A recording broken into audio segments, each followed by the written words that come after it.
Imagínense la situación.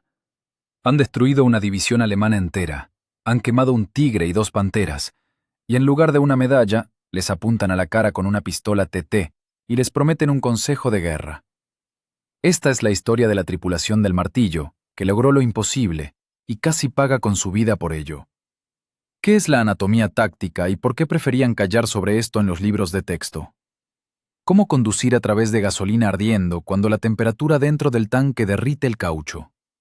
Y lo más importante, ¿dónde hay que golpear a un invencible tigre con un calibre 85 cuando nada penetra su blindaje frontal?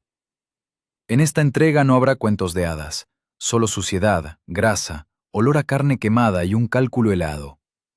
Verán cómo una sola tripulación convirtió a los cazadores en una manada de víctimas. No cambien de canal. El disparo final en este combate es pura y cruel ciencia de la que no escriben en los periódicos. 1944. Julio. Bielorrusia. Zona verde. Un macizo forestal al oeste de Minsk.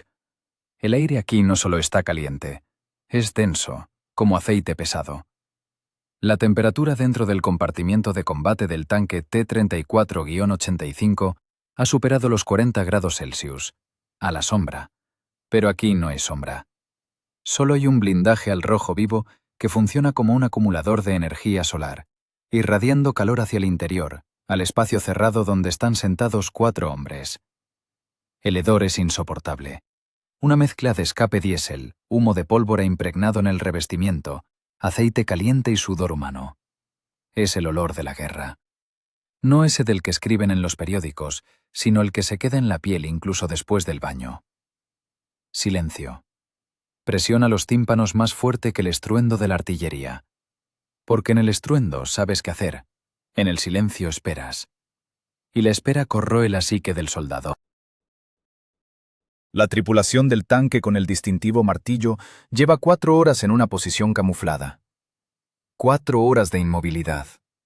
4 horas en una caja de hierro donde no se pueden estirar de cuerpo entero. La orden del Estado Mayor fue extremadamente breve y dura, como el golpe de un cerrojo. Ocupar el sector. Régimen de silencio total de radio. No abrir fuego bajo ninguna circunstancia sin una orden especial. Bajo ninguna. Estas 2 palabras cuelgan en el aire abrasador más pesadas que el plomo. La violación de una orden en las condiciones de la operación ofensiva Bagration se interpreta de una sola manera. No es un arresto. No es una reprimenda. Es un tribunal militar. En el mejor de los casos, un batallón de castigo, donde la esperanza de vida media de un soldado en ataque es de 30 minutos.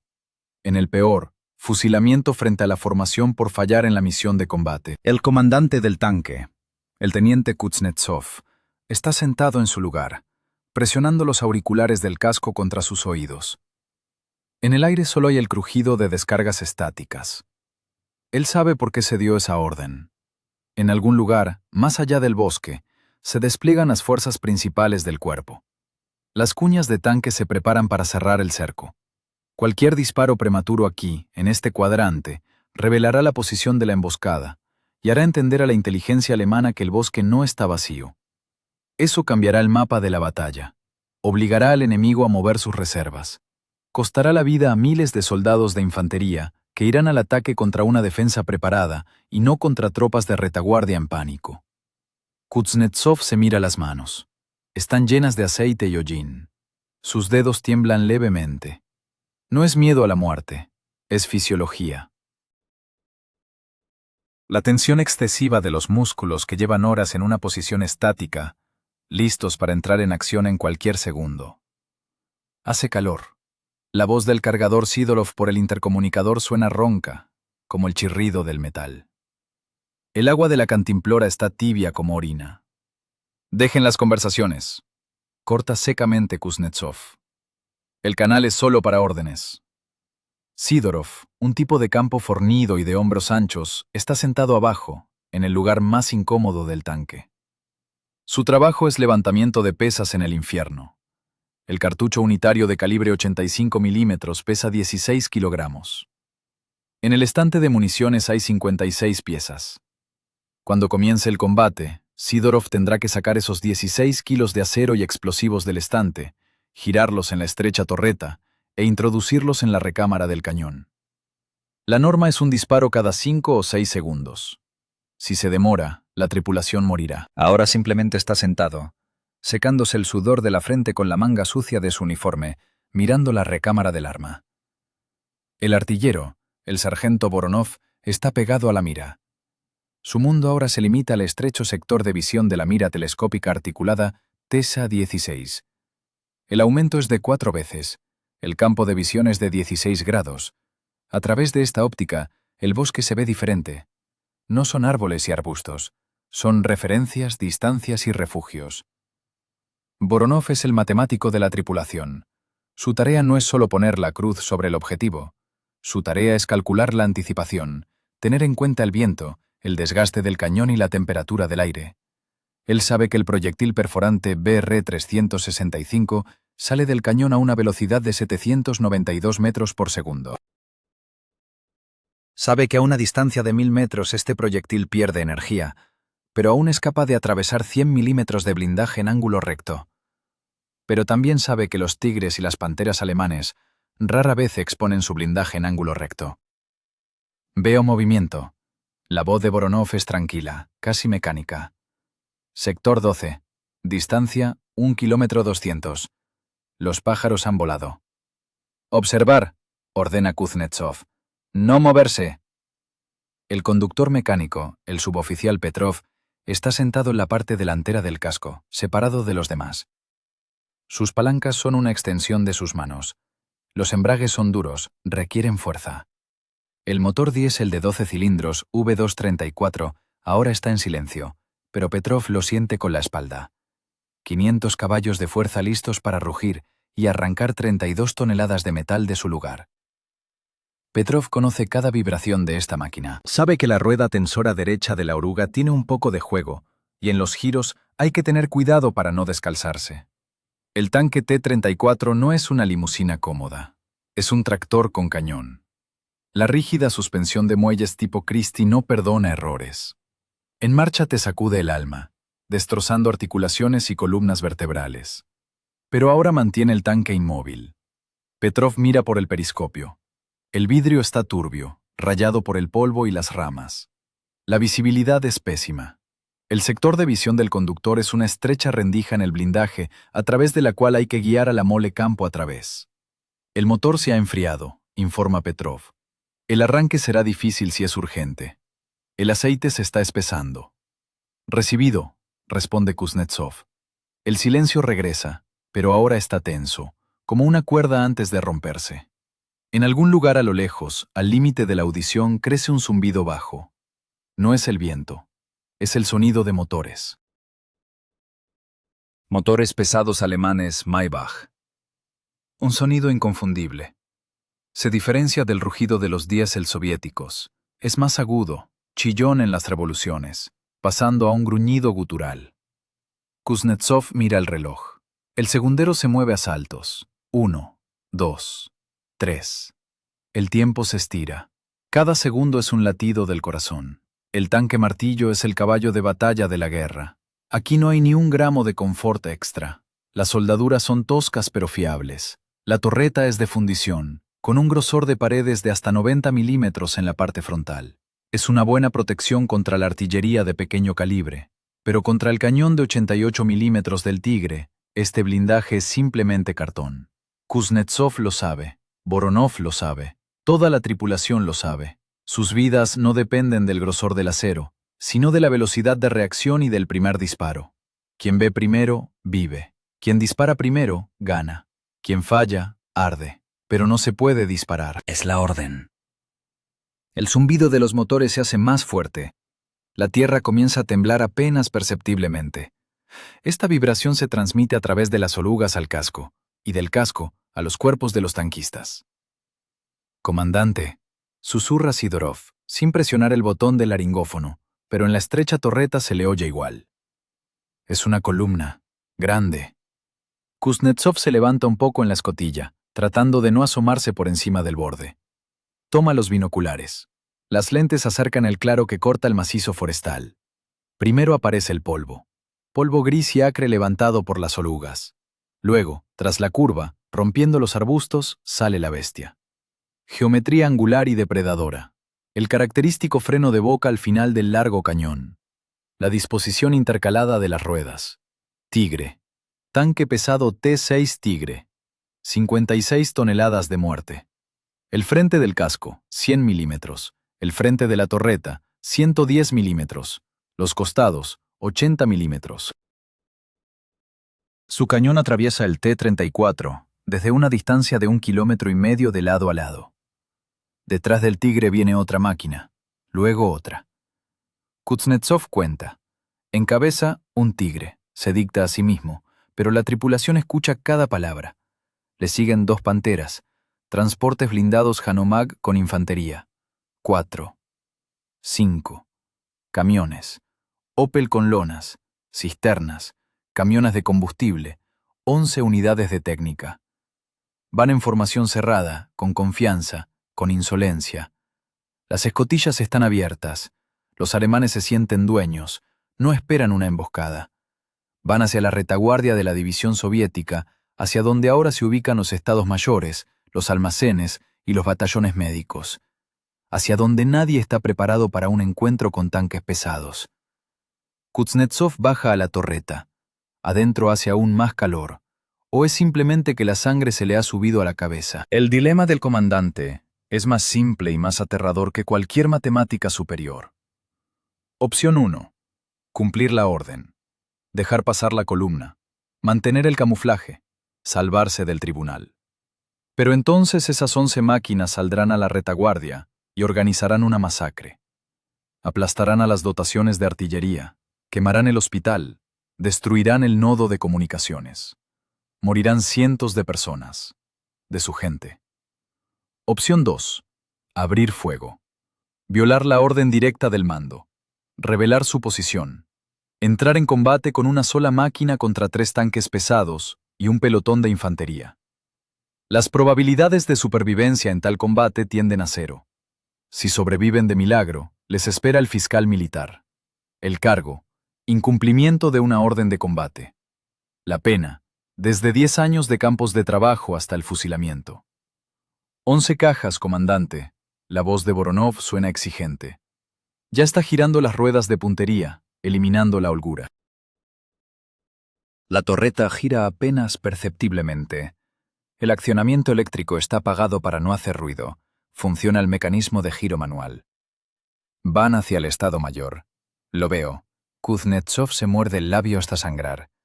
El sabor salado en la boca lo hace volver en sí. El reglamento dice: el comandante está obligado a mostrar iniciativa si la situación lo requiere. Pero en el mismo reglamento dice: la orden del jefe es ley. Estas 2 verdades chocaron ahora en la cabeza del teniente, sacando chispas de pánico. Pero no hay lugar para el pánico aquí. ¿No hay comunicación con el Estado Mayor?, pregunta, sabiendo la respuesta. Interferencias. Sordo como en un tanque, responde el operador de radio. Es decir, él mismo, el comandante, que cumple las funciones de radiooperador. La decisión debe tomarse ahora. El Tigre ya se ha emparejado con su posición, pero va de costado, sin notar el T-34 camuflado en los arbustos. Distancia: 400 metros. Distancia de quemarropa. Kuznetsov mira la nuca de Petrov, la espalda de Sidorov, el perfil de Voronov. Estos hombres le confían sus vidas. Si da la orden de fuego, morirán aquí, en este bosque, en 5, tal vez 10 minutos. Arderán vivos en una cápsula de acero. Pero si guarda silencio... Petrov, arranca. La voz de Kuznetsov suena baja pero firme. Sidorov, perforante. Voronov, objetivo. El tercer tanque en la columna. Pantera. Hay perforante. El sonido del cierre suena como una sentencia. ¿Por qué el tercero, comandante? Voronov no discute. Aclara los parámetros de la tarea. Al de cabeza no lo perforaremos de inmediato. Levantaremos ruido. Pero si incendiamos el centro, se detendrán. Los encerraremos en el camino. Recibido. Objetivo. Pantera. Distancia 400. Anticipación 0. En los auriculares se oye la respiración pesada de la tripulación. Ya no hay miedo al tribunal. Lo ha desplazado otro miedo: no llegar a tiempo. No llegar a tiempo para girar la torreta. No llegar a tiempo para atrapar en la cruz el costado de la máquina enemiga. no llegar a tiempo para disparar primero. La guerra se encoge al tamaño de la ranura de visión. El mundo entero deja de existir.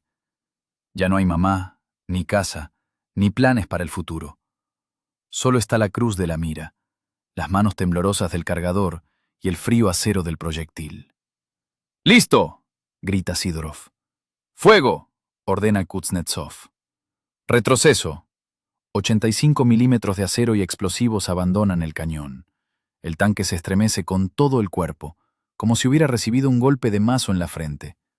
La recámara del cañón retrocede con un estruendo, escupiendo la vaina humeante al suelo del compartimiento de combate. En este momento, dentro de la torreta, desaparece el aire por una fracción de segundo. Lo reemplaza el olor acre y ácido de la pólvora quemada. El ventilador en el techo de la torreta zumba, intentando sacar los gases, pero no da abasto. El humo irrita los ojos. Se asienta como amargura en la garganta. Pero la tripulación no nota esto. Las emociones están desconectadas. Solo funciona la fisiología y los reflejos aprendidos. El proyectil recorre 400 metros en medio segundo. Es más rápido que el sonido. La tripulación de la Pantera alemana, que va tercera en la columna, muere sin siquiera haber escuchado el disparo. La pieza perforante golpea el costado de la máquina alemana. El ángulo de impacto es cercano a los 90 grados. Geometría ideal de la muerte. El blindaje lateral alemán de 45 milímetros de espesor no está diseñado para tal golpe desde una distancia tan corta. El proyectil atraviesa el acero como una aguja caliente pasa a través de la cera. La energía cinética se convierte en térmica. Dentro de la Pantera estalla instantáneamente la munición. Una explosión de fuerza monstruosa arranca la torreta del tanque alemán de su anillo. La construcción de varias toneladas vuela por el aire, se voltea y cae con estruendo sobre el camino, bloqueando el paso a los que venían detrás. El casco del tanque se convierte en una antorcha. El fuego sale de las escotillas en altas columnas. El camino está cortado. «¡Hay impacto!», grita Voronov sin apartarse de la mira. Su voz tiembla por la adrenalina, pero sus manos siguen trabajando con precisión quirúrgica. «¡Explosivo!», grita Kuznetsov, cubriendo el ruido del motor y el zumbido en los oídos. «¡La cola! ¡Los camiones de combustible! ¡Rápido!». En el compartimiento de combate comienza una gimnasia infernal. El cargador Sidorov, asfixiándose en el humo, se sumerge hacia el estante de municiones. 16 kilos de muerte en sus manos parecen una pluma. Los músculos de la espalda y los brazos trabajan al límite de la ruptura. Introduce el cartucho unitario en la recámara. El sonido del cierre de cuña suena como música. «¡Listo!», exhala. «¡Fuego!». El tanque se sacude de nuevo. El segundo disparo vuela hacia la cola de la columna, hacia donde se quedaron paralizados los camiones y las cisternas con combustible. Los conductores de estos vehículos aún no han entendido qué ha pasado. Ven la explosión adelante, ven la Pantera ardiendo, pero la inercia del pensamiento los obliga a pisar el freno y no a saltar a la zanja. Este error les cuesta la vida. El proyectil explosivo de fragmentación impacta en la cisterna del camión de combustible que cierra la marcha. La explosión no es solo ruidosa, es volumétrica. Cientos de litros de gasolina se convierten instantáneamente en una nube de fuego que cubre la parte trasera de la columna. Es verdadero napalm. El fuego se derrama por el camino, incendiando los camiones vecinos, las lonas, los árboles. Una pared de humo negro y grasiento se eleva hasta las copas de los pinos. La trampa se ha cerrado. Esto es la anatomía táctica del combate. Amputación quirúrgica de las extremidades. La cabeza de la columna, el pesado tigre y dos panteras, está cortada de la cola por el esqueleto ardiente de su propio tanque. La cola está destruida y convertida en una pared de fuego. Y en el centro, en una bolsa mortal, están atrapados los transportes blindados con infantería, los vehículos del Estado Mayor y los camiones de suministros. No tienen espacio para maniobrar. El camino forestal es demasiado estrecho. A la izquierda, pantano. A la derecha, bosque denso. Dar la vuelta aquí no podría ni un automóvil ligero, ni hablar de los voluminosos transportes semioruga. Los alemanes están en pánico. No ven al enemigo. La pared verde del bosque calla. Solo desde un punto salen destellos de muerte. Para ellos parece un ataque aéreo o el trabajo de toda una batería antitanque. ni se les pasa por la cabeza que los está fusilando una sola tripulación que violó el reglamento. Perforante, ordena Kuznetsov. A los transportes blindados, golpea al centro, mézclalos con el barro. Dentro del martillo, el tiempo fluye de otra manera. Afuera es caos, gritos, explosiones. Adentro es una línea de montaje. Sidorov, inclinación, agarre de la vaina, tirón, carga, golpe con el puño en la recámara para asegurar el cierre, salto a un lado para no recibir el golpe del retroceso en el pecho. Voronov, giro de las ruedas, búsqueda del objetivo, alineación del triángulo de la mira con la silueta de la máquina enemiga, cálculo de la anticipación, disparo. Petrov, mantener la máquina con los frenos, control de la temperatura del motor. Él está ciego, no ve nada en su madriguera, pero escucha las órdenes y siente cada disparo. En el compartimiento de combate la temperatura sube con cada segundo. La ventilación no da abasto con los gases de la pólvora. Los ojos lloran, la respiración se corta. Los rostros de los tanquistas están cubiertos de una película negra y aceitosa de hollín, surcada por caminos de sudor. Las manos resbalan en el metal, pero no se puede parar. 3 segundos para el disparo. Una eternidad para esperar el golpe de respuesta. El cuarto arde, informa Voronov. Otro transporte blindado, tras recibir un impacto en el costado, se desmorona en partes. La infantería que intentaba esconderse tras su blindaje es barrida por la onda expansiva y la metralla. Ahora la tarea del martillo es el cegamiento. Los tanques alemanes en la cabeza de la columna comienzan a reaccionar. La torreta del Tigre de cabecera comienza a girar lentamente, con el pesado zumbido de la hidráulica. Busca el objetivo, pero en el bosque el tanque es ciego. Sin infantería que indique al artillero desde dónde golpea el cañón, el Tigre es simplemente una montaña de blindaje corta de vista. ¡A la infantería!, grita Kuznetsov. ¡No dejarlos levantar la cabeza! ¡Con explosivos! Los proyectiles estallan entre los camiones y los transportes blindados. La metralla ciega a los granaderos alemanes que intentan tumbarse en las zanjas del camino. Esto ya no es un combate, es una carnicería. La aritmética de la supervivencia trabaja contra los alemanes. La densidad de fuego en el estrecho corredor es tal que la infantería no tiene posibilidades de organizar observación e indicación de objetivos. Kuznetsov mira por la panorámica del comandante. La imagen tiembla por los disparos. Ve figuritas de personas en uniforme gris corriendo en el humo. Ve como una de las panteras, la que va segunda, intenta retroceder, pero choca contra el esqueleto ardiente de la tercera máquina. Las orugas chirrían, arrancando trozos de césped. El motor ruge. El pánico del conductor mecánico es evidente. Están ciegos, constata Kuznetsov. Voronov, cambio de fuego. Quinto objetivo, el autobús del Estado Mayor. El teniente entiende. Ahora están destruyendo el cerebro de la columna. Comunicaciones, oficiales, mapas. Cada proyectil disparado ahora salva vidas de soldados soviéticos allá, adelante. Pero esto no puede durar eternamente. El Tigre casi ha girado la torreta. Su largo cañón, parecido a un poste de telégrafo, hurga por los arbustos. Aún no ve al martillo, pero ya sabe la dirección. El sector se estrecha. ¡Conductor! Kuznetsov presiona el botón de comunicación. ¡Preparado para maniobrar! Ahora empieza el baile. ¡Listo!, responde Petrov. El diésel ruge ganando revoluciones. Violaron la orden. Se rebelaron. Ahora, según todas las leyes de la táctica, deben ser destruidos por fuego masivo. Un tanque contra los 10 restantes. Pero la tripulación del martillo no piensa en estadísticas. No hay miedo. Solo hay un cálculo frío y la comprensión. Mientras el Tigre no vea el destello del disparo, son dioses de la guerra. En cuanto lo vea, son cadáveres. Sidorov introduce otro proyectil. Sus movimientos se han vuelto espasmódicos, pero la velocidad no ha bajado. En el suelo ya tintinea una montaña de vainas disparadas, estorbando para estar de pie. Casi no hay que respirar. El monóxido de carbono se acumula en la sangre, causando un ligero mareo y zumbido en los oídos. Es un estado parecido a la embriaguez. Embriaguez de combate. ¡Disparo! El autobús del Estado Mayor vuela en astillas. Papeles, mapas, uniformes vuelan por el aire, mezclándose con el fuego. Y entonces el bosque explota con un estruendo de respuesta. El tigre de cabeza disparó. El proyectil de 88 milímetros pasó por encima de la torreta del martillo, astillando con un crujido un pino centenario a sus espaldas. El árbol comenzó a caer con un chirrido aterrador. La tierra se estremeció tanto que a Voronov le castañetearon los dientes contra la mira. «¡Nos detectaron!», grita Kuznetsov. «Petrov, marcha atrás, sal de la línea, rápido». Comienza la segunda fase del combate. La estática terminó. Ahora la vida de la tripulación depende de la maestría del conductor mecánico y la fiabilidad de la caja de cambios.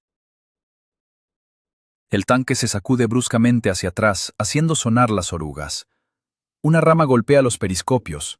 El martillo se sumerge en la profundidad del bosque, cambiando de posición. El primer asalto fue para ellos. El centro de la columna destruido. La cola arde.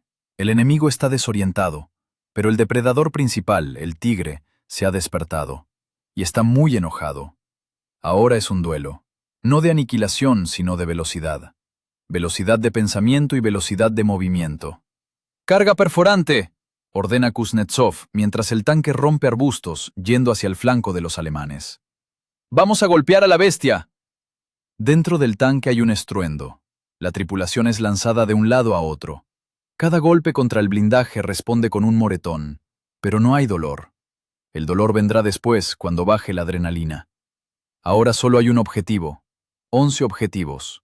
Menos 3. Quedan 8. Y uno de ellos es mortal. El motor V234 ruge al límite de las 3000 revoluciones, cubriendo incluso el estruendo de las explosiones afuera. El tanque T-34 son 32 toneladas de inercia que no quieren detenerse, y menos aún quieren cambiar de dirección. Para obligar a esta mole a bailar en el bosque, no se necesita solo fuerza, se necesita furia. El conductor mecánico, el suboficial Petrov, es ahora la persona más importante de la tripulación. El comandante elige el objetivo, el artillero aprieta el gatillo, pero es el conductor quien decide si el tanque existirá en el siguiente segundo. Petrov no ve el combate. Sus periscopios están tapados de barro y agujas de pino.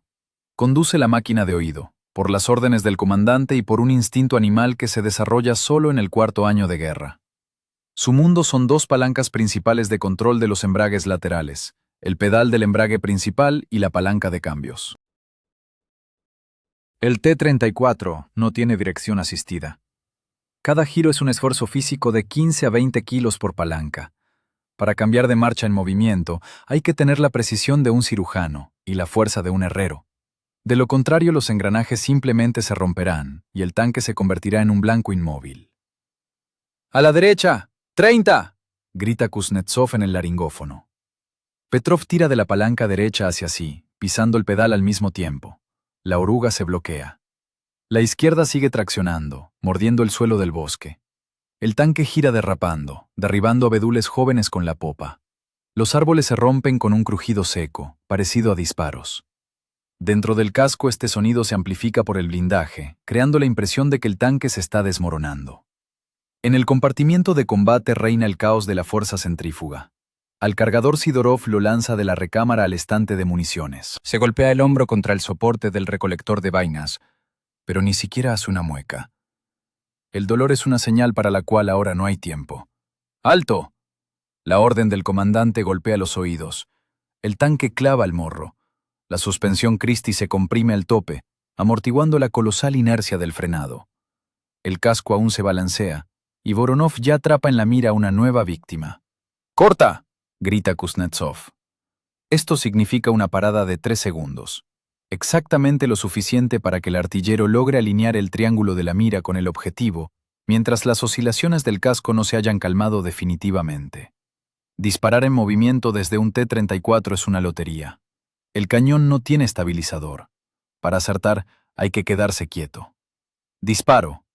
Otro proyectil explosivo de fragmentación se va hacia la columna alemana.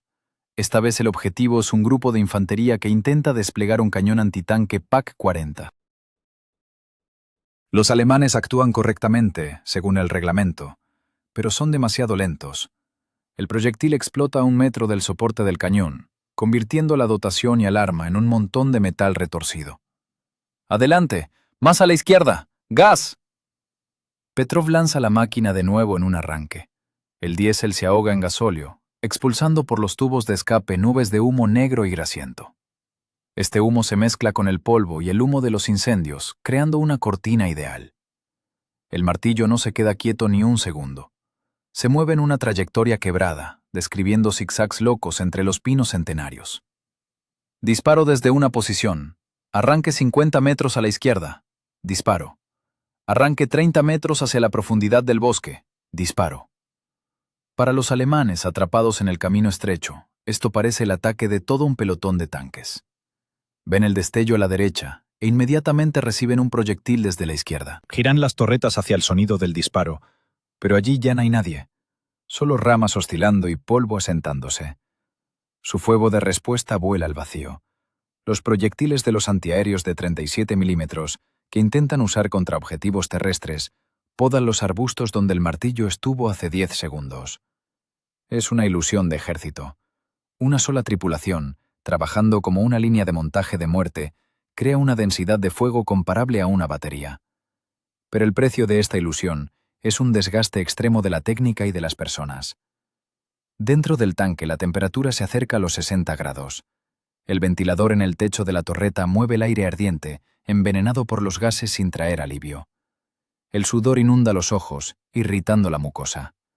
Los uniformes de los soldados están empapados. Para escurrirlos, las manos resbalan en el metal de los proyectiles y las ruedas de control. «Líquido refrigerante 95», ronca Petrov. El motor está hirviendo, comandante. «Aguantar», responde Kuznetsov. «Si paramos, nos enfriaremos para siempre». El diésel B2 trabaja en un régimen que los diseñadores llamarían bárbaro. El consumo de combustible en tales arranques es monstruoso. Los litros vuelan por el tubo cada 100 metros. El aceite, sobrecalentado a temperaturas críticas, pierde viscosidad. La presión en el sistema cae. El corazón del tanque trabaja al borde del infarto. Pero trabaja. Otra maniobra. Petrov cae en un hoyo oculto por helechos. El tanque salta. La cabeza del cargador se encuentra con un golpe sordo contra el blindaje del techo de la torreta.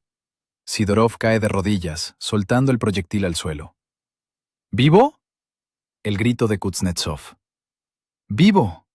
Sidorov sacude la cabeza, quitándose el velo rojo de los ojos. Agarra el bloque de 16 kilos del suelo como una pluma. La adrenalina es el mejor analgésico. ¡Cargado! Objetivo, camión con municiones. Distancia 300, ¡fuego! La explosión de la munición en el camión alemán parece una erupción volcánica. La detonación de las cajas con proyectiles destroza el vehículo, esparciendo fuegos artificiales mortales en todas direcciones.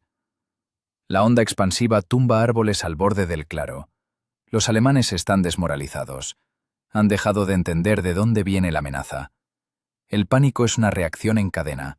Los conductores de las máquinas supervivientes abandonan los volantes y corren al bosque, cayendo bajo el fuego de sus propios ametralladores, que disparan a cualquier ruido.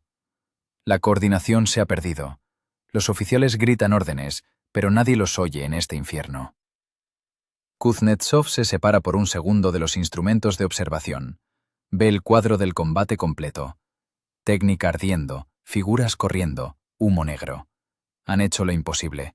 Han detenido la columna. Han convertido una formidable unidad de combate de la Wehrmacht en un montón de chatarra ardiendo. Pero no hay euforia. Hay una comprensión fría. La munición se agota. En los estantes queda menos de la mitad de los proyectiles. El combustible alcanzará para media hora más a este ritmo. Y lo más importante, el enemigo no es idiota. El reglamento dice: la iniciativa es castigable con la ejecución. En este caso, la iniciativa de la tripulación del martillo se castiga con la atención del depredador más peligroso en este bosque. En medio del caos y el pánico, una máquina conserva una calma helada. El tigre de cabeza. Su comandante es un lobo experimentado. Ha dejado de girar la torreta. Ha dejado de disparar a ciegas. Ha entendido la táctica del tanque ruso. No busca el destello. Mira los claros. Calcula el patrón.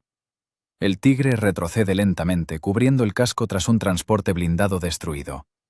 Ocupa una posición que bloquea la única ruta de escape posible para el martillo. Espera. Sus 88 milímetros miran al punto donde el T-34 debe aparecer en 1 minuto si continúa su carrusel. Kuznetsov lo siente con la espalda. La intuición del comandante, agudizada al límite, grita peligro. El ritmo del combate ha cambiado. El fuego de respuesta ha cesado. Es una mala señal. Es la calma antes de la ejecución. «Petrov, para la máquina», ordena bruscamente Kuznetsov. El tanque se detiene en los arbustos densos. El motor pasa a ralentí, ronroneando con descontento. «¿Por qué paramos?», pregunta Voronov, limpiándose el sudor de la cara con mano temblorosa. «Nos está esperando», dice Kuznetsov en voz baja. «El Tigre. Nos ha calculado. Si salimos al punto anterior, recibiremos un proyectil en el costado». ¿Y qué hacemos? Sidorov está sentado en el suelo, con la espalda apoyada en el estante de municiones. Su pecho se mueve agitado, tragando aire envenenado con avidez. Cambiamos las reglas.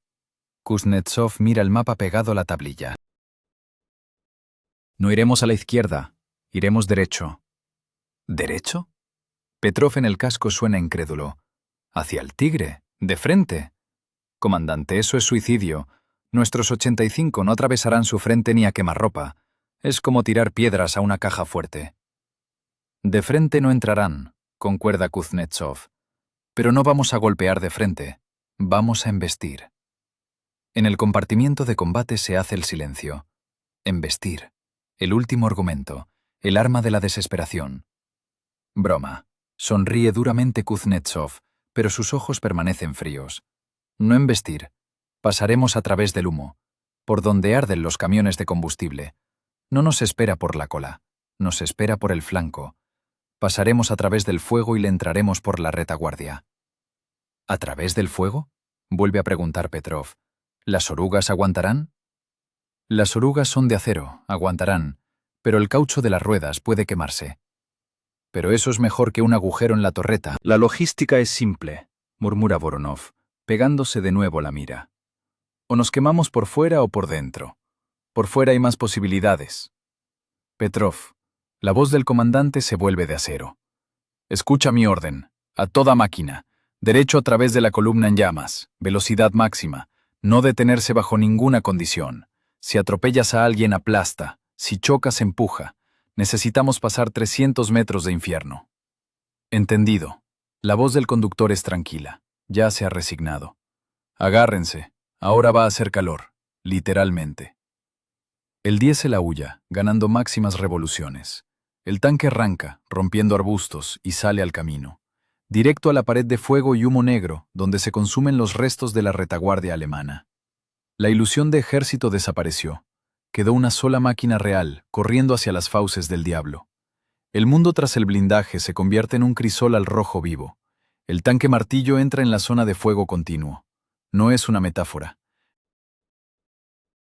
El T-34 literalmente embiste un camión de combustible en llamas, untando el combustible ardiendo por su blindaje frontal.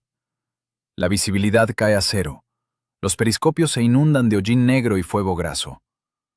Dentro del compartimiento de combate la temperatura salta hasta los 70 grados. El aire quema los pulmones. Las bandas de goma de las ruedas de apoyo comienzan a humear. La temperatura de fusión del caucho ha sido superada.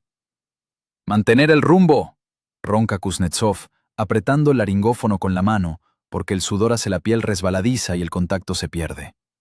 «¡Solo derecho!». Petrov conduce la máquina a ciegas. Se orienta solo por los golpes del casco contra los obstáculos. Golpe a la derecha, rozó un camión. Chirrido en los bajos, pasaron sobre los restos de una motocicleta. El tanque avanza como un rompehielos, solo que en lugar de hielo aquí hay hierro ardiendo y cuerpos humanos. Las orugas muelen todo lo que se encuentra en el camino. Los sonidos de afuera son terribles. Crujidos, metal estallando, aullido de llamas. Pero la tripulación solo oye el rugido de su propio diésel, trabajando al límite. Estos 300 metros son los más largos de sus vidas. Los segundos se estiran en horas. El revestimiento interior se ha calentado tanto que un toque accidental con la mano desnuda deja una quemadura de 2º grado. Los proyectiles en el estante se calientan. Es un momento crítico. Si la temperatura de la pólvora dentro de las vainas alcanza el punto de ignición, la tripulación se evaporará antes de que tenga tiempo de asustarse. Y de repente, luz. El tanque sale de la cortina de humo como un corcho de una botella. Delante de ellos, un tramo de camino limpio. Detrás, la pared de fuego de la que acaban de salir. Y adelante, a solo 200 metros, está él. El Tigre. El comandante alemán no esperaba tal insolencia.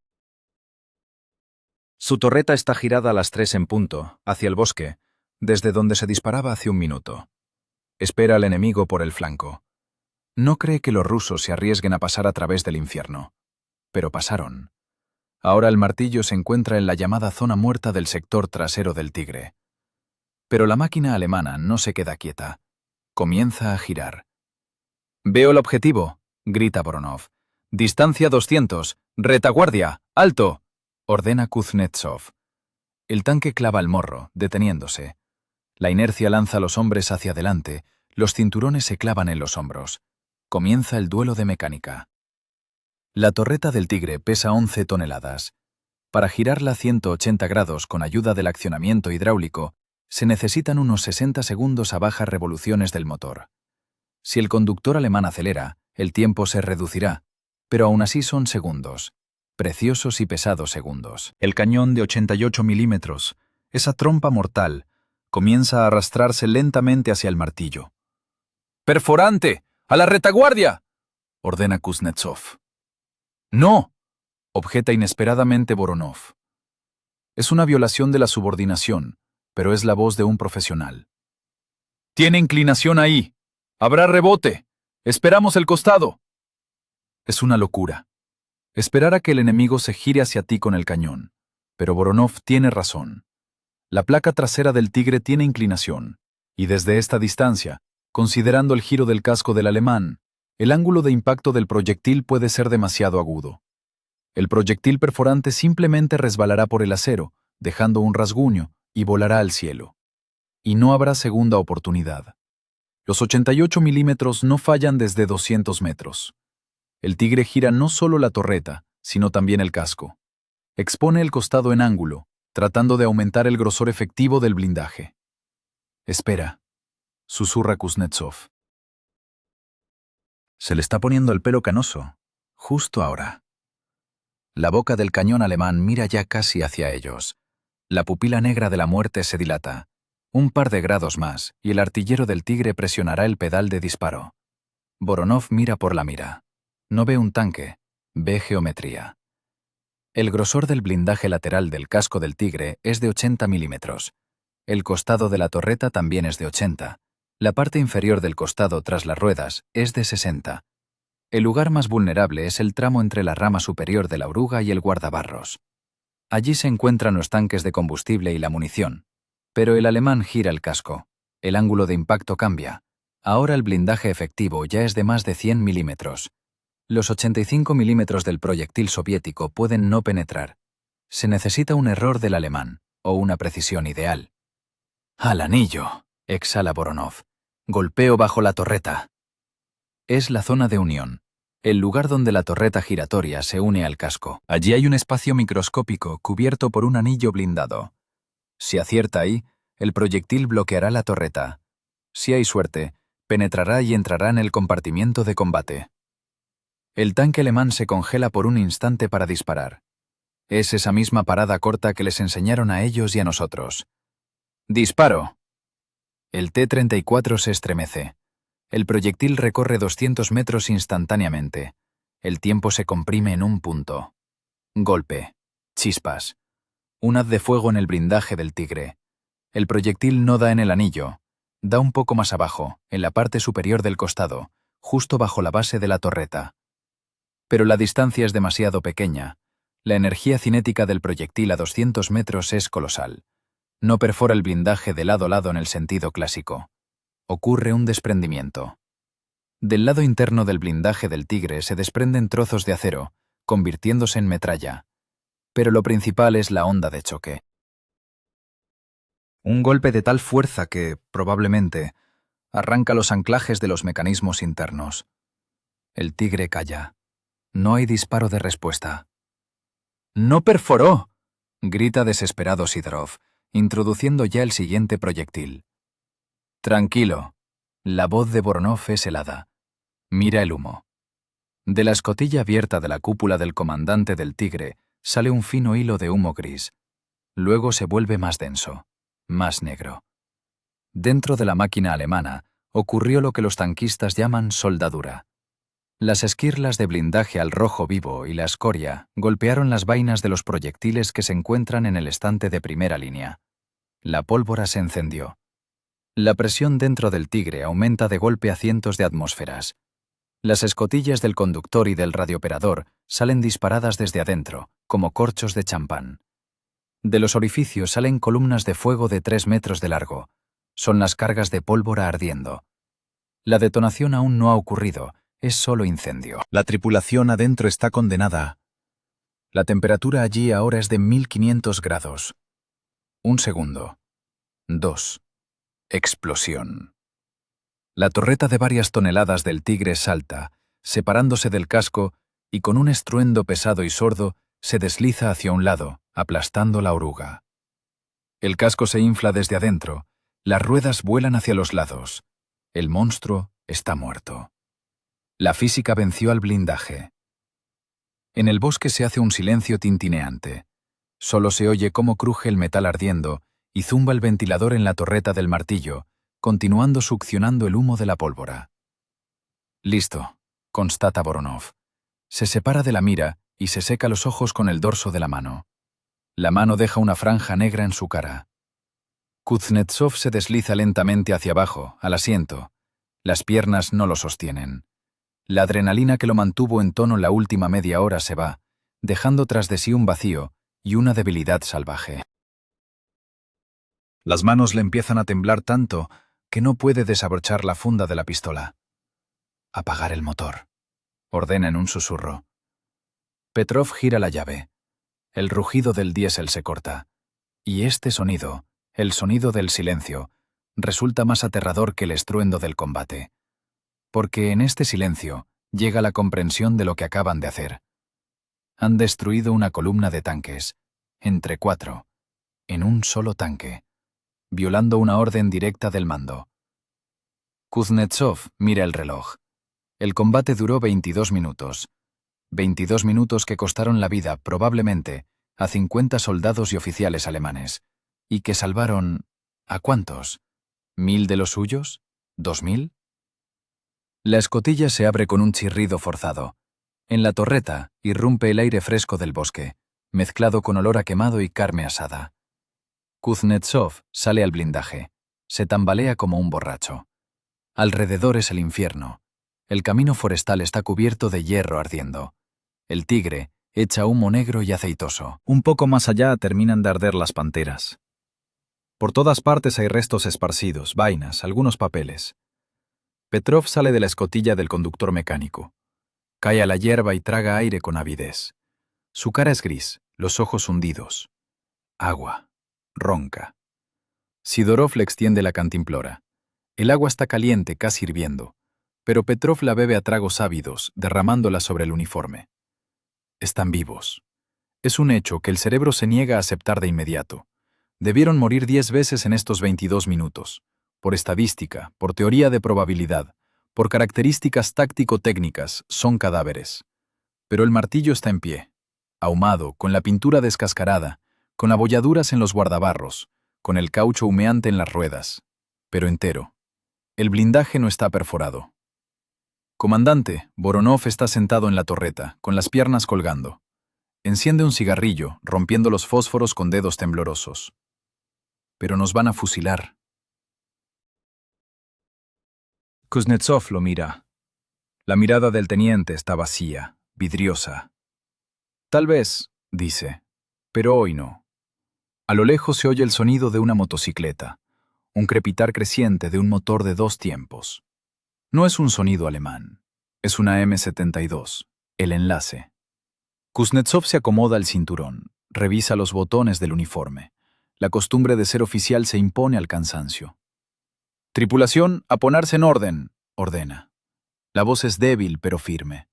Informar sobre el consumo de munición y combustible. Prepararse para el reporte. La motocicleta sale volando tras la curva, zigzagueando entre los cráteres. En el sidecar va un oficial de enlace con galones de capitán. Al volante, un soldado. Frenan bruscamente, levantando una fuente de polvo. El capitán salta del sidecar antes de la parada completa, la cara desencajada de rabia. Corre hacia el tanque, desabrochando la funda de la TT sobre la marcha. ¿Quién es el comandante? Grita tanto que se le hinchan las venas del cuello. ¿Quién abrió fuego? Kuznetsov salta del blindaje. Los pies tocan la tierra pesadamente, como llenos de plomo. Da 3 pasos hacia el capitán y se lleva la mano al casco. «Teniente de la guardia, Kuznetsov». «¿Tú?» El capitán se le acerca mucho, salpicando saliva. «Entiende lo que has hecho, hijo de perra. Arruinaste la operación, revelaste la posición. Consejo de guerra, te fusilaré personalmente». Kuznetsov calla. Está en posición de firmes, mirando por encima del hombro del capitán, hacia donde termina de arder el esqueleto del tigre. El capitán calla, ahogado por el grito. Desvía la mirada hacia donde mira el teniente. Los ojos del capitán se abren. Gira lentamente la cabeza, examinando el panorama de la masacre. Camiones ardiendo, transportes blindados destrozados en pedazos, 2 panteras con el morro clavado en la tierra, y un tigre con la torreta arrancada. La mano del capitán, que empuña la pistola, baja. La voz del capitán se quiebra en un susurro. ¿Cuántas máquinas eran? 11, camarada capitán, informa secamente Kuznetsov. Un tanque pesado, 2 medianos, 4 transportes blindados, camiones de suministro. La columna iba al cuadrante 1206. Al Estado Mayor, murmura el capitán. Mira a Kuznetsov ya con otra mirada. En ella no hay rabia, hay miedo e incomprensión. ¿Cómo 4 personas pudieron hacer tal cosa? Culpable, camarada capitán, continúa Kuznetsov. Orden de silencio de radio violada, listo para entregar el arma. El capitán no mira, luego al tanque, luego de nuevo al cementerio de técnica alemana. Guarda lentamente la pistola en la funda. ¿Entregar el arma? Vuelve a preguntar. ¿Y quién va a pelear? ¿Pushkin? Se quita la gorra y se seca la frente con un pañuelo. Escribe el reporte, teniente, detallado. ¿Quién? ¿Cómo? ¿A dónde golpeó? Dibuja esquemas. Siempre tendré tiempo de fusilarte, pero primero el comandante de división tiene que ver esto. Se vuelve hacia su conductor. Comunicación con el Estado Mayor. Urgente. Transmite. Cuadrante limpio. No hay amenaza de ruptura. Que avance la artillería. Kuznetsov exhala. El aire sale con ruido de los pulmones. Vencieron 2 veces. Primero al enemigo, luego al reglamento. Pero la guerra no ha terminado. Fue solo un combate. Un episodio en la interminable serie de muertes y resurrecciones. El conductor mecánico Petrov acaricia el blindaje del martillo con la palma sucia. El metal se enfría, crujiendo. «Gracias, hermano», le susurra el hierro. Y parece que el tanque le responde con un suspiro silencioso del motor enfriándose. Este combate no entró en los partes oficiales de la Oficina de Información Soviética. Allí hablaban de rupturas del frente, de liberación de ciudades, de miles de prisioneros. La escaramuza local en el cuadrante forestal 1206 quedó al nivel de informe de batallón. Pero para las escuelas de tanques, aunque no oficialmente, este episodio se convirtió en material de estudio sobre la anatomía de una emboscada. El teniente Kuznetsov está sentado en el blindaje, con la tablilla en las rodillas. Sus manos, negras de hollín y aceite, sostienen con dificultad el lápiz químico. Escribe el reporte. El papel exige un lenguaje seco, carente de emociones. Aquí no hay lugar para palabras como miedo, riesgo o milagro. Aquí solo hay coordenadas, tiempo, consumo de municiones y lista de objetivos destruidos. Tomé la decisión de abrir fuego violando el régimen de silencio de radio debido a la amenaza evidente a las comunicaciones de retaguardia. Estas líneas cuestan más que los disparos. El papel también es un campo de batalla, donde una palabra incorrecta puede llevar al tribunal más rápido que un proyectil enemigo. Pero el capitán, ese mismo que amenazó con fusilarlo, ya se fue, llevándose el esquema del combate. Entiende. A los ganadores no se les juzga mientras sean necesarios en el frente. Mientras el comandante escribe, la tripulación se dedica a lo que constituye la esencia de la guerra entre combates, el mantenimiento del mecanismo. El tanque martillo se enfría, emitiendo sonidos parecidos a los gemidos de una bestia cansada. El metal calentado a temperaturas extremas se contrae, chasqueando en las uniones de las placas. El conductor mecánico Petrov yace bajo el chasis, revisando las ruedas. Las bandas de goma en 2 ruedas de apoyo se quemaron por completo, exponiendo el acero. Es el resultado de ese mismo avance a través de la pared de fuego de los camiones de combustible. Ahora en marcha el tanque retumbará como un tren de carga, revelando su posición a kilómetros. Pero funciona. Las barras de torsión aguantaron. La transmisión, aunque aúlla, transmite el par motor. El cargador Sidorov y el artillero Voronov reciben el reabastecimiento de munición. Un camión de suministros que llegó descargó las cajas directamente en la hierba. Los proyectiles son pesados, fríos, resbaladizos por la grasa. Hay que limpiarlos con trapos, revisar las espoletas, colocarlos en los compartimientos. Es un trabajo físico monótono y pesado. 56 veces agacharse, levantar 16 kilos, pasarlos por la escotilla, recibirlos, colocarlos. Los músculos, cargados de ácido láctico tras el combate, duelen. Las espaldas no se enderezan. Pero lo hacen en silencio, al ritmo de una línea de montaje. Porque un tanque vacío es simplemente un ataúd sobre orugas. Mientras tanto, al lugar del combate llega un grupo de oficiales técnicos del batallón de reparación. Su tarea es evaluar los trofeos y redactar actas de baja. Caminan entre los esqueletos humeantes de las máquinas alemanas como patólogos en la morgue. Uno de ellos, un mayor ingeniero de edad, se queda mucho tiempo cerca del Tigre destruido. Pasa el dedo por la mella en el blindaje, allí donde impactó el último proyectil de Voronov. Filigrana, murmura, moviendo la cabeza. Una oportunidad entre 1000. Desde el punto de vista de la física, la destrucción de un tigre con un calibre 85 en tal proyección es una anomalía. El ángulo de impacto, la energía cinética, la dureza del acero cementado alemán, todo hablaba en contra del proyectil soviético. Pero funcionó un factor que no consideran en las fórmulas, la fatiga del metal y la voluntad humana. El golpe dio en un punto de tensión, provocando un desprendimiento interno y la detonación de las cargas de pólvora. No es suerte. Es el resultado de un cálculo intuitivo, cuando el artillero siente la máquina enemiga como la suya propia. La táctica aplicada por la tripulación del Martillo recibiría más tarde el nombre no oficial de golpe a las articulaciones. En las academias se enseñaban a golpear a la cabeza, destruir al comandante o la máquina más fuerte. Kuznetsov invirtió esta lógica. Primero inmovilizó la columna, destruyendo al último y al tercero en la formación, creando un atasco. Luego cegó, eliminando la infantería y la óptica. Y solo después, cuando el gigante quedó solo, privado de apoyo y maniobra, lo remató. Fue una lección de enfoque de ingeniería para matar. El tanque aquí actuó no como duelista, sino como herramienta de aislamiento. Los alemanes perdieron no porque tuvieran mal blindaje, sino porque perdieron la sistematicidad. 11 unidades poderosas se convirtieron en 11 blancos solitarios en un corredor estrecho. Pero para la propia tripulación, estas materias elevadas no tienen importancia. Para ellos el combate terminó cuando bajó la adrenalina. Ahora llegó la fase de apatía. Es una reacción defensiva de la psique. No se sienten héroes. Se sienten obreros que han trabajado un triple turno en un taller caliente. Voronov fuma sentado en la torreta. Sus manos todavía tiemblan levemente. El temblor del artillero. Mira el bosque, que hace solo una hora estaba verde y vivo, y ahora se ha convertido en un paisaje lunar con tocones negros y cráteres.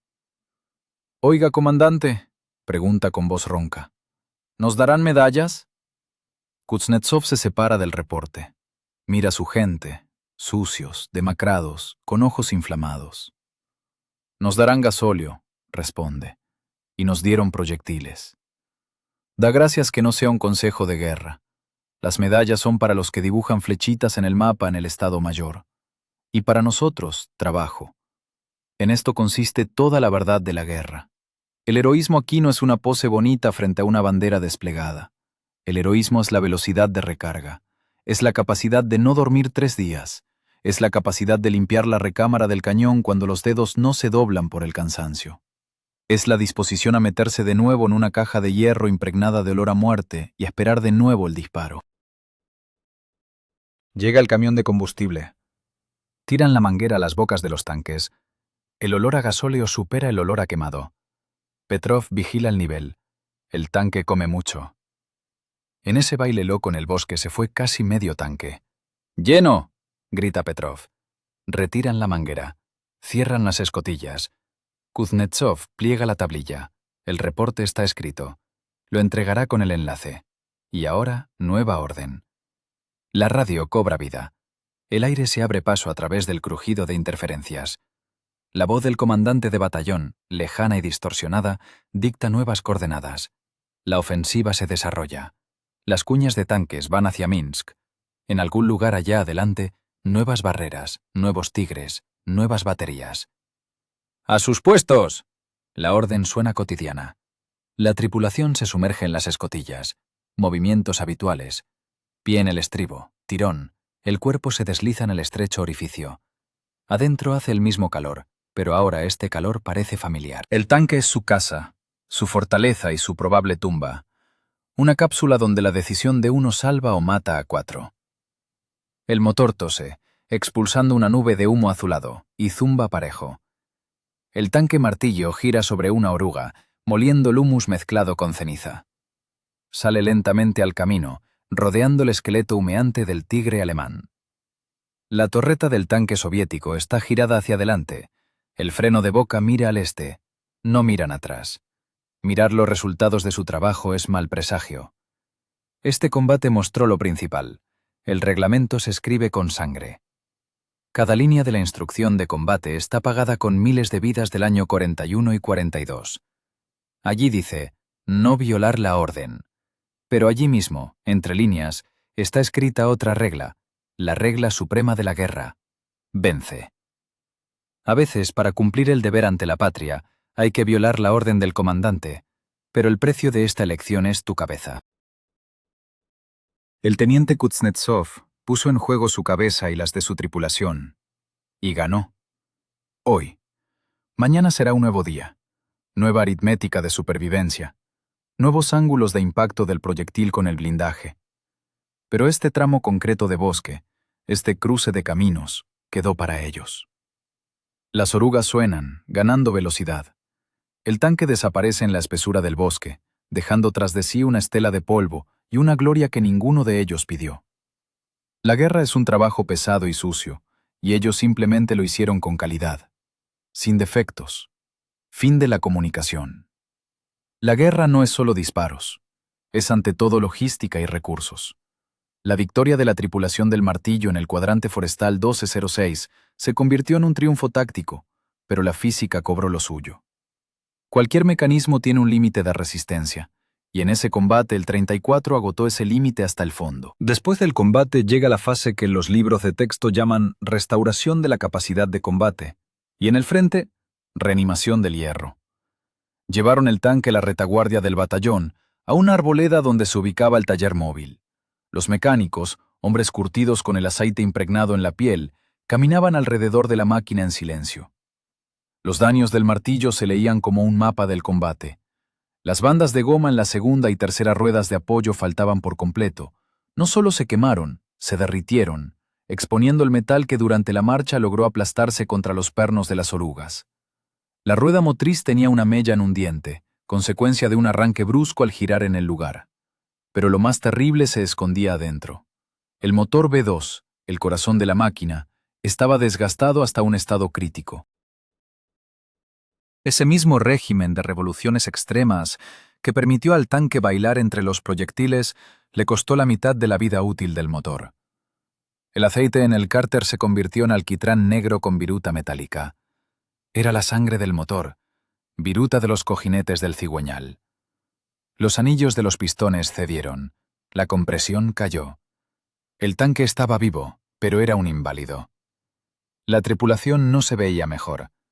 El teniente Kuznetsov estaba sentado en una caja de proyectiles y miraba a un punto fijo. Los médicos llaman a esto trauma psíquico de combate, Pero en el año 44 no daban tales diagnósticos. A esto lo llamaban simplemente cansancio. Sus manos, que hace una hora sostenían firmemente el mapa, ahora vivían su propia vida. El temblor era de tal fuerza que no podía liar un cigarrillo. El tabaco se derramaba en sus rodillas. Era el sistema nervioso descargando la sobretensión.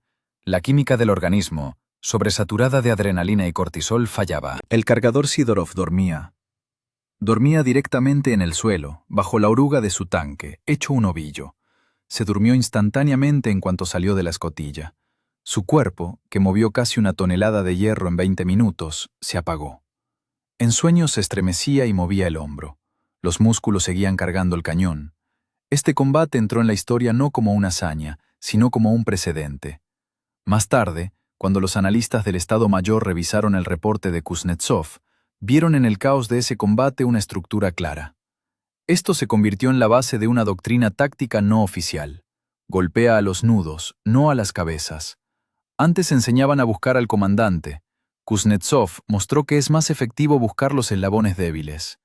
Primera regla de la nueva aritmética: aislamiento. Al destruir la máquina de cierre y la central, la tripulación convirtió la columna en un rebaño. Privaron a los alemanes de la geometría de maniobra. Un tanque sin movimiento es un fortín. Un fortín en el bosque, sin cobertura de infantería, es un blanco. Segunda regla: bloqueo informativo. Al eliminar a la infantería y a los observadores, el martillo cegó al enemigo.